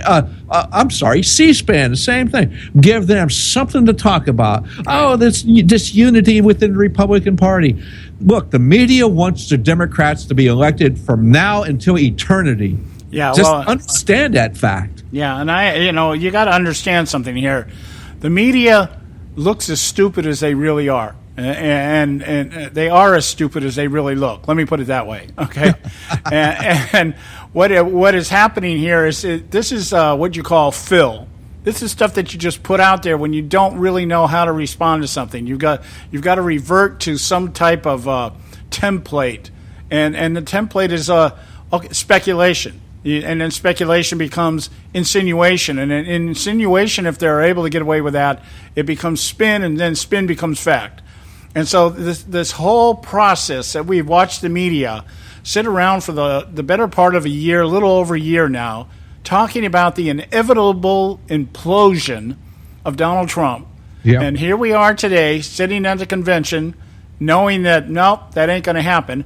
And the media still hasn't quite figured out how to do it other than to revert back to their talking points. Trump is a racist, a sexist, a homophobe, and everything else. If there's anybody in the Republican Party that is not homophobic, it's probably Donald Trump. You know, earlier today I was because I had to work. I came home and I saw that the convention was on, and really one of the best parts that I saw was the benediction given by the pastor from South Carolina. Absolutely, like, come on, that doesn't fire you up, nothing will, because that was a good thing. We'll have to get our hands on that. Maybe we'll use that this week. We'll play that because God knows we need some. Here's something. Now that you bring that up, Joe, okay. I'm going to probably waste a few minutes here, but okay, this whole idea. I was listening to a newscast yesterday, and I forget what channel it was on. I think it was on CNN. I think that's why I noticed the irony of it was that they were talking about. I forget what the topic was. God, I got to remember what it was. But what was happening was they kept. Oh, I know what it was. They were talking about the cop killings. Oh, and what was happening was this guy was talking about the country needed to come together, and I know what it was. It was the press conference with the Baton Rouge gang. Okay, they had the governor of Baton Rouge down there. They had the police chief. They had the mayor. They had some of the sheriffs, some of the investigators, somebody from the Justice Department. They had a whole slew of people up there, and they were all given like 2 or 3 minutes to offer their condolences and call the city and the state and the nation into unity and this, that, and the other. And I was taken back by how many times these people mentioned the need to pray. We need prayer. We need prayer for the families. We need prayer for the cops. We need prayer for, whatever. We need prayer for the country and all this, that, and the other. And I have to tell you, the cynical side of me kicked in. And I'm like, well, who the hell are you guys praying to? Because based on everything I'm hearing, if you're praying to my God, I can guarantee you he's not listening to you. Okay? And now people may say, well, God listens to everybody. What I mean by that is he's not responding. Okay? Why? Because you have pushed God out of the debate. You're sitting here, everything is about separation of church and state. Religious freedom needs to be tampered down, especially Christian faith. I was one of the things in my notes here. I'm going to jump ahead real quick here and just talk about this. There was a piece of legislation that was passed in Congress. Believe it or not, they actually passed something, and it had to do with what they call the Freedom Religious Act. I think it was what it was called. Okay, and what this is based on. This is legislation that was passed in response to an Atlanta fire chief who wrote a book. And in that book, he unequivocally states that marriage is between a man and a woman. And he was ostracized for it. He was suspended from the fire department and later fired. Okay, so he filed a complaint, and the Defense Alliance League and some legislators got together, and they got this Freedom of Religious Bill. Religious Liberty Bill. Now, it's not being called the Religious Liberty Bill. It's being called the Anti-LGBT Discrimination Bill. Okay? And then when we take things like Antonia Blumberg over at the Huffington Post, the new GOP platform. I'm going to read to you the title of their article. I'm not going to talk about the article right now. The new GOP platform aims to make the Christian right even more powerful. Okay, I thought the Christian right was dead in the eyes and the minds of most people out there today. We don't have any clout. We don't have it. The Tea Party, we're just a bunch of noisemakers. But yet, the Tea Party faction, the Freedom Caucus, for some reason, we're controlling everything. If we're controlling everything, why are we not getting what we want? That kind of stuff. So anyway, I'm just, this whole thing about prayer, and all of a sudden we're going to turn to God. We've been turning our back on him for generations now. And we've legislated same-sex marriage and abortion, and we're advocating racism and hatred, and yet we're calling on God at a moment when we probably should be calling on him, no doubt. We as a nation? Is that who you're saying this we is? Well, I got, what really incensed me was listening to the mayor of Baton Rouge. I don't know his name, but he's a black guy. So? Okay, well, the reason being is because all these places that have all these problems with race and everything are run by Democrats, and a lot of them have black mayors. Now, I'm not saying that black mayors are bad because they're black. I'm saying they're bad because they're liberals. Okay, okay. They just happen to be black, okay? In the same way, I don't look at Barack Obama as somebody that's bad because he's black. I look at him because he's a Marxist. That's why he's bad. Yeah, well, 60, 70 years ago, there wouldn't have been blacks there in that position. Yeah, that's right. So anyway, my whole point being is that but we have not progressed at all in this country. No, and this idea that we just, it's the Mott and Bailey of religion. Got you. Okay, is that we call on God to help us heal our land. As long as you don't really do anything, God, we're calling on you. We just make us feel good, God. Make us feel like we really want to do the right thing, even though we really don't want to do the right thing. Okay? We really want to call evil good and good evil. And so we'll pray to you, God. And I can guarantee you, God's up there like you're like the Sadducees and the Pharisees in the square. You're out there. You've gotten your reward. Everybody looks at you like you're super spiritual, you're super religious, everything. You've got all you're going to get. Okay, I don't know why I had to say that. I had to say that. I understand. It's and truthfully, yes, we have as a nation turned our back on God. Yeah, it's a fact. You look at where we're at. I mean, heck, you can't even. We're calling parties now Christmas parties, holiday parties. If you're even allowed to. And I mean that corporately from our government standpoint, and it's just like, okay. And our government is a reflection of people. Yeah. So Thanksgiving isn't in about. that sense, yes. Thanksgiving isn't about thanking God for the prosperity that this country has been given. It's about talking about how the white man oppressed the Indians. Oh, yeah, okay. Christmas is not about Christmas. It's about the holiday season. Happy holidays. And yet we'll turn around and we'll say, oh, God, please help us. Please, give us all peace. No, I'm sorry. God, people don't understand this about God that don't know him or don't try to know him. And that is, God doesn't work or operate under the terms and conditions that you set for him. It doesn't work that way. You concede he is the man, that he has set in place the principles by which everything has to be conducted, how our day-to-day business needs to be conducted in order to retain the blessing and protection that we get by submitting ourselves under the sovereign one who endowed us with unalienable rights. And when you don't do that and you still call out to him, I'm sorry. I mean, he may hear your prayers, but he's diverting it. You're in the terminal hold basket.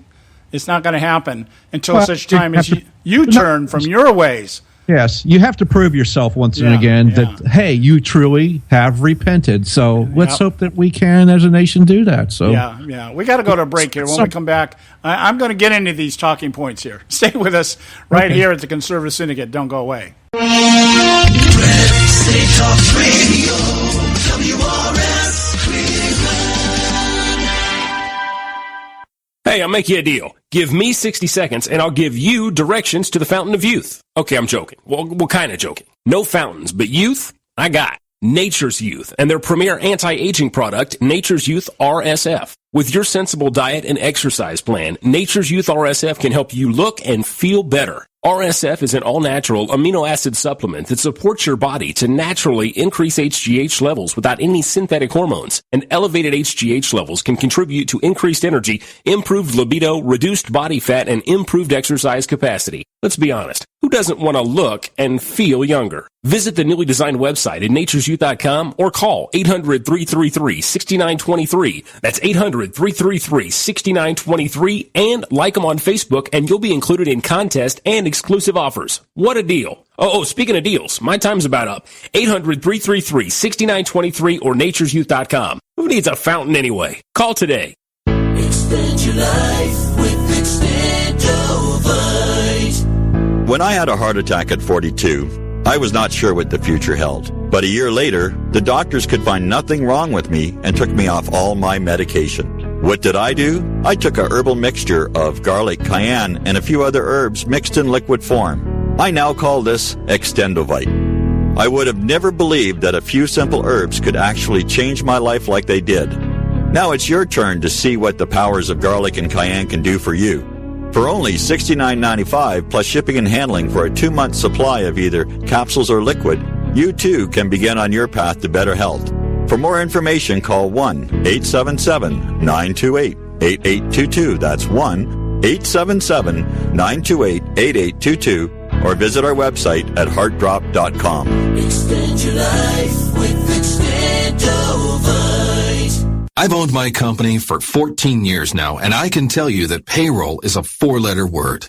I hate doing it. It eats up hours I don't have, and it costs me money I could be saving.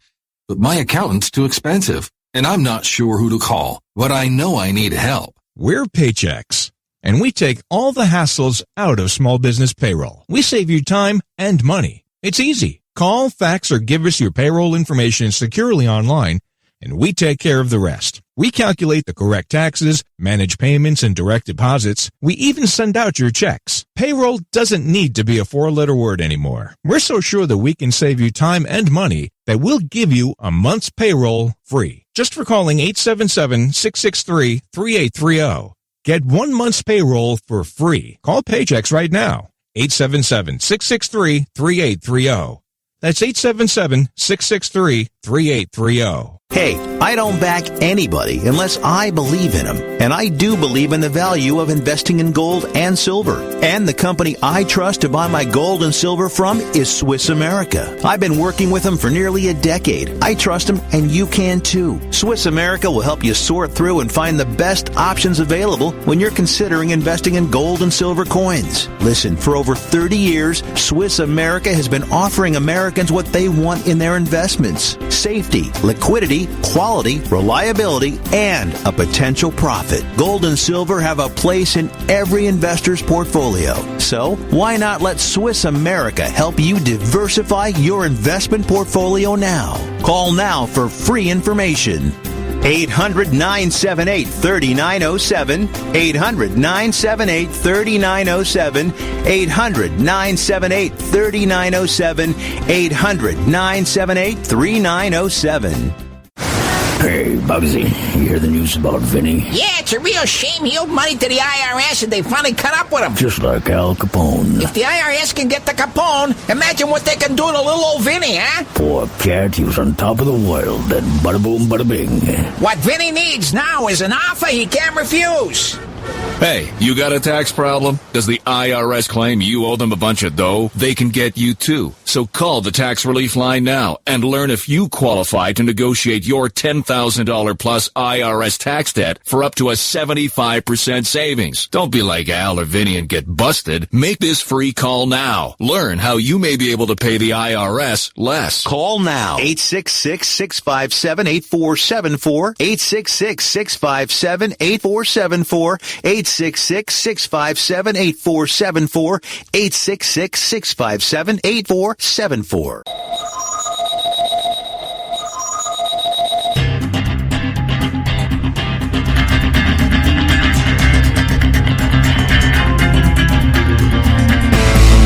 All right, hey, we're back, and you are listening to the Conservative Syndicate. We do want to once again encourage you to take the time to visit our website, theconservativesyndicate.net.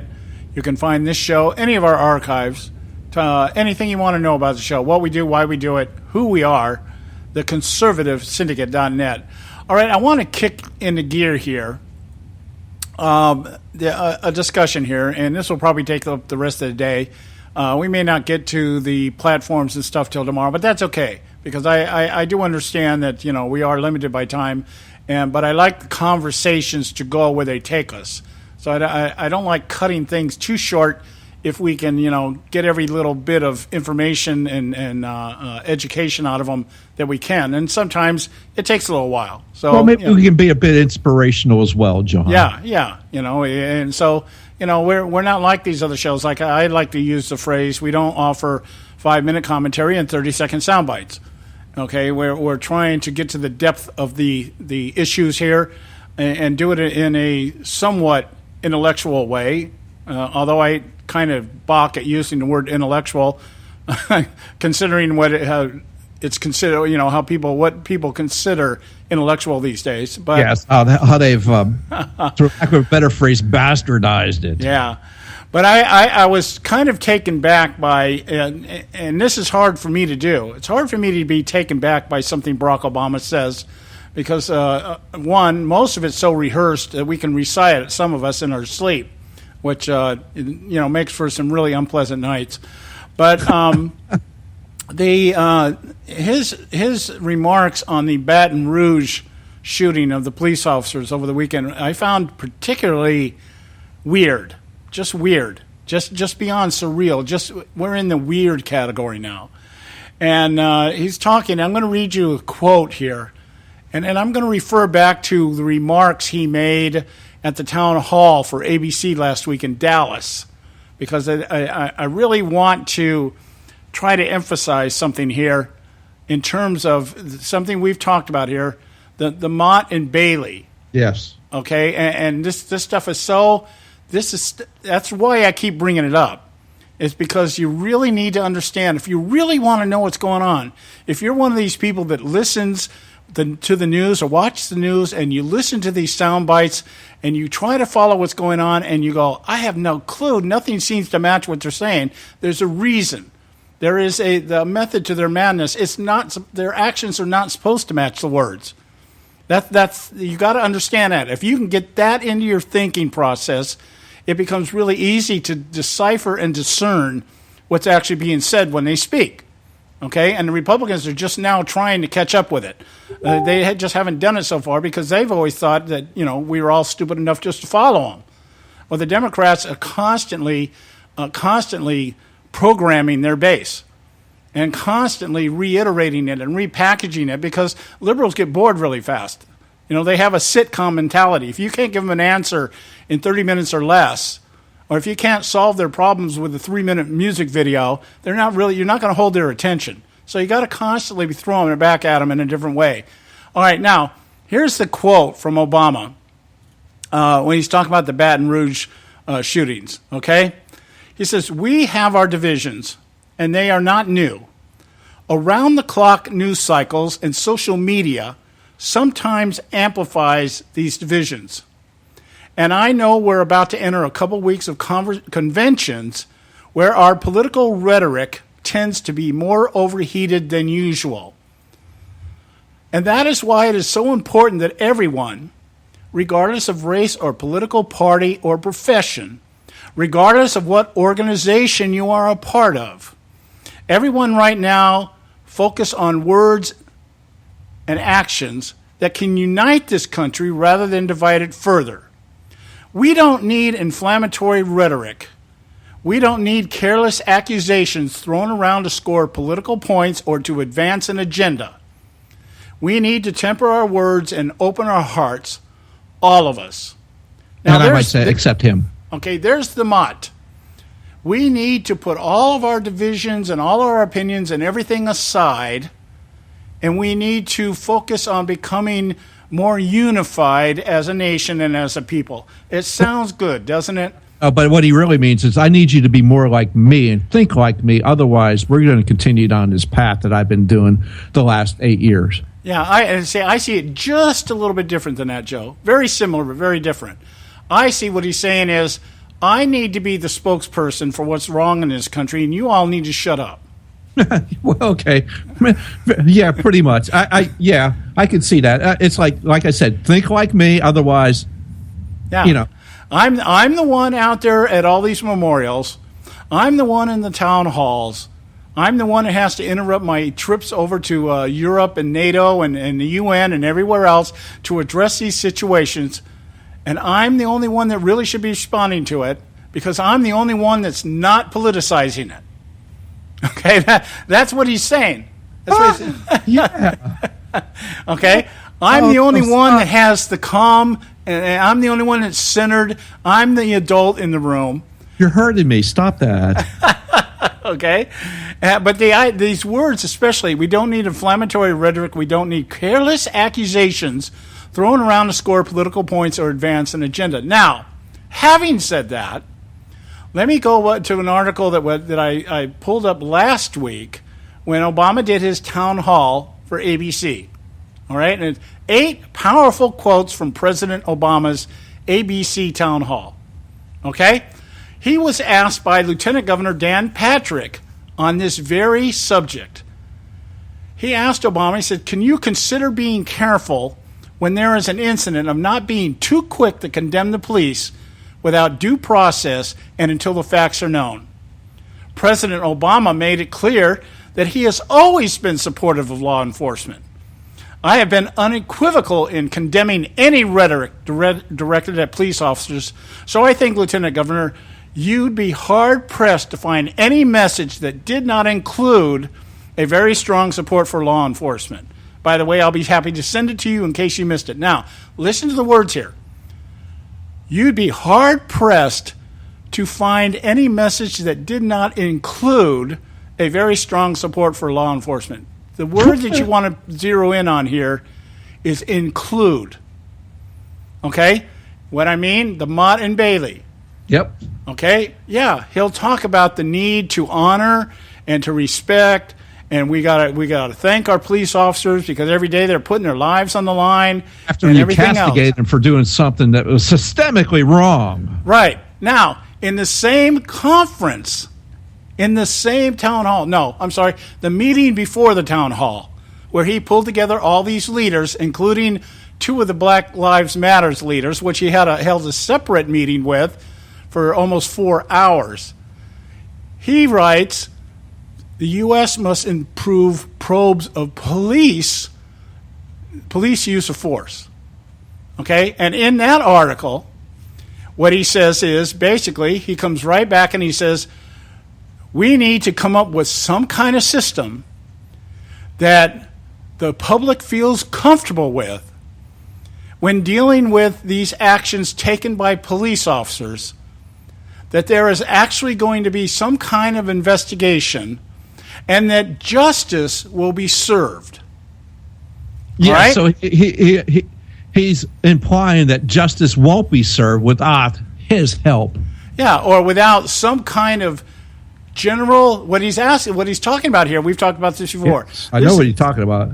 This is the nationalization part of this. This is, where else would we go to get a central idea of how we're going to conduct investigations in respective states when things like this happen? Well, it's got to be centralized. Oh, yeah, we must go to the federal government for help because the federal government's the only solution to all our problems. Right. So we got to get old Loretta Lynch, get her keyboard out there and start putting out directives as to how to conduct investigations. And what is the criteria and what do we look for? That kind of thing. So this whole idea, that's what I mean. He'll sit there and talk about, yeah, we need to do something. We need to respect the cops. We need to honor what they do and everything else. But what do we need to do? We need to put together a central government type committee that will be the one that we go to determine whether or not there's race involved and all these black people being killed by cops. Okay? So in this exact same exchange here, that's what he's saying. On one hand, the Mott, yeah, we need to love our cops. On the second, but we need to make sure that justice is carried out. And he's not talking about justice on the perpetrators. He's talking about justice on the police force. I think it's very indicative. We got to go to break. When we come back, I've got a couple more of these we'll probably get through today.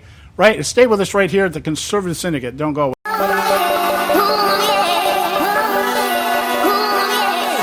You can catch all our archives at theconservativesyndicate.net. The Conservative Syndicate. Real conservative talk from real conservatives.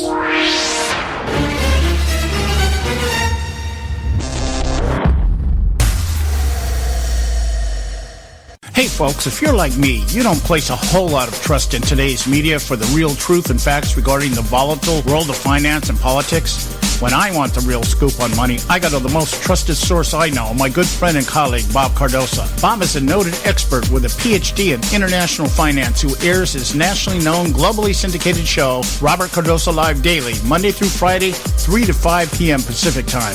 With Bob, you get the right information at the right time from someone who knows his business and can help you make the right decisions concerning yours. Again, Bob airs daily, Monday through Friday, 3 to 5 p.m. Pacific Time. Visit his website at robertcardosolive.com for information regarding stations and topics. That's robertcardosolive.com. Check Bob out. You'll be glad you did.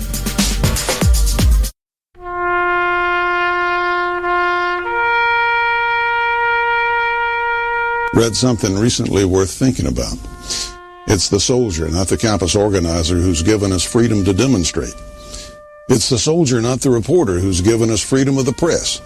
It's the soldier, not the poet, who's given us freedom of speech. It's the soldier who serves under the flag, who defends the protesters' right to burn the flag. Isn't it time now to demonstrate that we support our troops? Were it not for the brave, there'd be no land of the free. Fred Thompson's message was brought to you by citizensunited.org.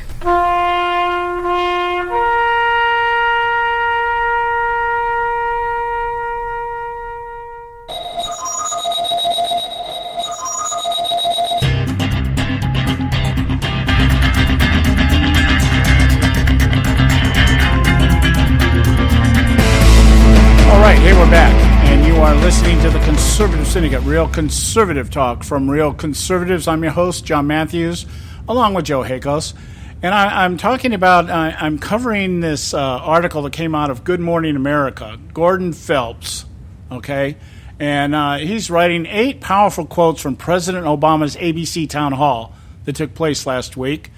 And this is after before his remarks made, Obama's remarks made in Baton Rouge over the weekend, that we need to stop all the rhetoric and we need to stop trying to advance political agendas and making political points and everything. We need to stop politicizing the politicizing of the shooting of police officers in response to communities becoming upset over their residents or their citizens being attacked or subdued or whatever phrase you want to put on it. You all know by now what we're talking about here. And one of the things that Obama had been talking about was he was asked by Lieutenant Governor Dan Patrick of Texas, hey, could you kind of soften up on the rhetoric and not be so quick to come out and condemn the police officers when something like this happens? Can we wait and get the facts before you come out and start talking about how we need to tamper down on the police officers and how justified Black Lives Matter are and how you understand and relate to being a half-white man in America and this, that, and all the other? Because when it's actually something like the shooting down in Orlando, the Muslim radical down there, or even this Baton Rouge shooter, it was amazing. One of the first comments Obama made when he was talking about opening up with the Baton Rouge shooter, as of right now, we don't know his motives. I'm like, no, you know his motives. The guy was very clear with his motives. Yeah. Okay? He was a black man dressed from head to foot in black, walking down the street, singling out cops and shooting them. What other motive do you need? He wanted to kill cops. You can look at what's going on here the last couple of months in this country, how the tensions have been building. In fact, let's go all the way back to Ferguson, for crying out loud. And we can see the tensions being stoked and everything else by the activists, including Barack Obama. And you're going to tell me at this point in time you don't know what caused this? You don't know what the motive of the shooter was? I mean, you can be deaf, dumb, and blind and know what the motive of the shooter was. Oh, yeah, you can't. Maybe at that point they hadn't identified what groups he was tied to and everything else. We now find he was very tight with a group called Sovereign Citizens, which is actually a group that is, quote unquote, being looked at right now as being a terrorist organization. Here's something else to consider in light of this.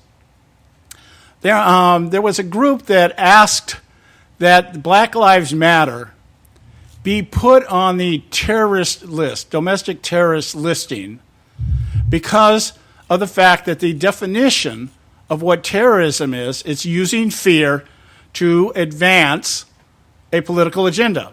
Sounds about right. Okay? We the people says that they put down there that terrorism is defined as a use of violence and intimidation in pursuit of political aims. This definition is the same definition used to declare ISIS and other groups as terrorist groups. And Black Lives Matter earned this title due to its actions in Ferguson, Baltimore, and even at a Bernie Sanders rally, as well as all over the United States and Canada. And so they asked the Pentagon to recognize a group as such on grounds of principle, integrity, morality, and safety. Guess what the White House said? The White House said, we don't generate a list of terror organizations. Then, jeez. Okay? It says the White House plays no role in designating domestic terror organizations, nor does the U.S. government generate a list of domestic terror organizations. Oh, Therefore, really? we are not able to address the formal request of your petition. What is that no-fly list then? Yeah. What about all these terror watch lists that I keep hearing about? Okay, if the government doesn't generate those lists, then who's generating them? Or do they even exist? Or are they lists that are generated by some source, but the government doesn't want to own up to what it is? Is it an FBI thing, a CIA thing? And then we don't really want to acknowledge that we're really doing this? But yet they want to use this as the criteria for determining who can buy a gun. Yeah, absolutely. Geez. There's double speak and there's this. Yeah. And so here's the mod. The government's saying we don't generate domestic terror organization lists. Okay? Then how are Americans getting put on this list at all? Just magic. Then it must magically happen. The little keyboard elves that make the cookies do it, or that little blue stars and whatever, and Lucky Charms do it. Yeah. Now, the White House went on to elaborate on this comment they made. There's elaboration. Oh, no. Oh, yeah. Acknowledging that it was a difficult time for the country. Here's the mote again. We're back to the mote. Acknowledging that it was a difficult time for the country and that the debate remains a charged one. The statement additionally prompted petition signers to consider President Obama's words calling for compassion towards the movement, the Black Lives Matter movement. We need to show compassion. I think it's important for us to also understand that the phrase Black Lives Matter simply refers to the notion that there's a specific vulnerability for African Americans that needs to be addressed, as the president said last week. Oh, my goodness. This is a leftist anarchist movement. They couldn't get anywhere with the 1% movement that they had, all those things that they had in New York City and everything with all the against the 1%. I can't even recall what it was. That's how important it was. But now they figured they could get somewhere with race, though. That's exactly what they're doing. Yeah. And this is nothing more than that. So what Obama is telling this lieutenant governor in Texas is that I've been unequivocal in my support of the police department and the violence that's being perpetrated against them. I'll slap you with one hand and hug you with the other. Yeah, or hug you while he's putting a knife in your back. I was okay. But the point, yeah. But my point is that we're talking the double speak here. Yes, absolutely, big double speak. I mean, with capital letters now. Yeah, and it's like, okay, the Black Lives Matter is not a radical organization. It's an organization that we should have some compassion for because it was generated by this sense of vulnerability. Really, it was generated on a lie. Yeah. It was generated on a lie. It was proved to be a lie, and it kept on going. It was perpetuated by this man after it was shown to be a lie. Yeah, and what the lie was, what? Was it Michael Brown? Hands up, don't shoot. He was shot with his hand, exactly that. And he was just this big, lovable teddy bear of a guy. Right. So we come back to Obama's talk or his remarks after his meeting with the leaders in Dallas, where he says Barack Obama said that more must be done to build trust that police violence against blacks and Hispanics will be properly investigated. So you're telling me on one hand, we got to have respect for the law. On the other hand, you're telling me that we've got to figure out how to properly investigate them. Why? So that justice can be done. Well, on one hand, we got to respect these guys, but on the other hand, we really don't trust them. Right. Yeah. We got to respect them because they're the guys with the guns. But we need to, and if we took away all the guns from American citizens, of course, the cops wouldn't have to use their guns. That's pretty much the argument. Oh. Okay. Yeah, sure. And Chicago says bang, bang, boom, boom. Yeah. So that was the first comment. That's just the first comment. I could almost do a whole show just on that first comment. There's only like 7 more. Yeah, there's 7 more. Okay. Jeez. Okay. How about this one? Let me get one here. We'll have to do the other ones later. Okay. We're not going to get to them today. All right. Let's see here. Well, I just covered it here. Black Lives Matter, not meant to suggest that other lives don't matter. President Obama also defended the phrase Black Lives Matter. It's important for us to also understand the phrase, we just read all that. Simply refers to the notion that there's a specific vulnerability for African Americans that need to be addressed. It's not meant to suggest that other lives don't matter. It's to suggest that other folks aren't experiencing this particular vulnerability. And so we shouldn't get too caught up in this notion that somehow people who are asking for fair treatment are somehow automatically anti-police, are trying to only look out for black lives as opposed to others. So each and every one of these, it's somebody being stopped because of something they have done, and it ends up turning into a tragic event, one way or another. Right. Is that because the cops are there, or is it because someone was doing something wrong? Well, what it is they're saying basically, as Lieutenant Governor in Texas said, you're jumping to conclusions when these things happen and you don't get all your facts. And Obama say, well, I support the police, but by the way, I'm also allowed to jump to conclusions. Yeah, I support the police, but I don't trust the police. Don't you get that? Exactly. I really don't trust them. Right. So Anyway, guys, we're at the end of the show for today. I got more of these. We'll talk about these a little bit more tomorrow, and we'll get into the platform. I think it'll be good to let's let tonight play out at the convention, and we'll get into some of the stuff that's going on in the convention, talk about the platform. You're going to love the platform. Talk about useless words, empty words. Fun Monday. It's been a really fun Monday show. Yeah, it has. It has. Okay, guys, we'll talk to you tomorrow. God bless you. Visit our website, theconservativesyndicate.net. We love you.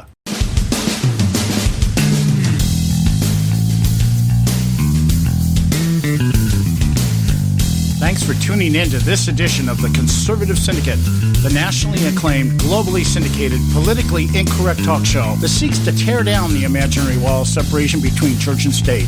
We want to make you aware you can find and access all our show archives at our website, theconservativesyndicate.net, as well as our broadcast stations and times. That's theconservativesyndicate.net. We so appreciate you taking the time to tune in, and we so look forward to continuing to bring you the best in uncompromised talk radio available on the net today.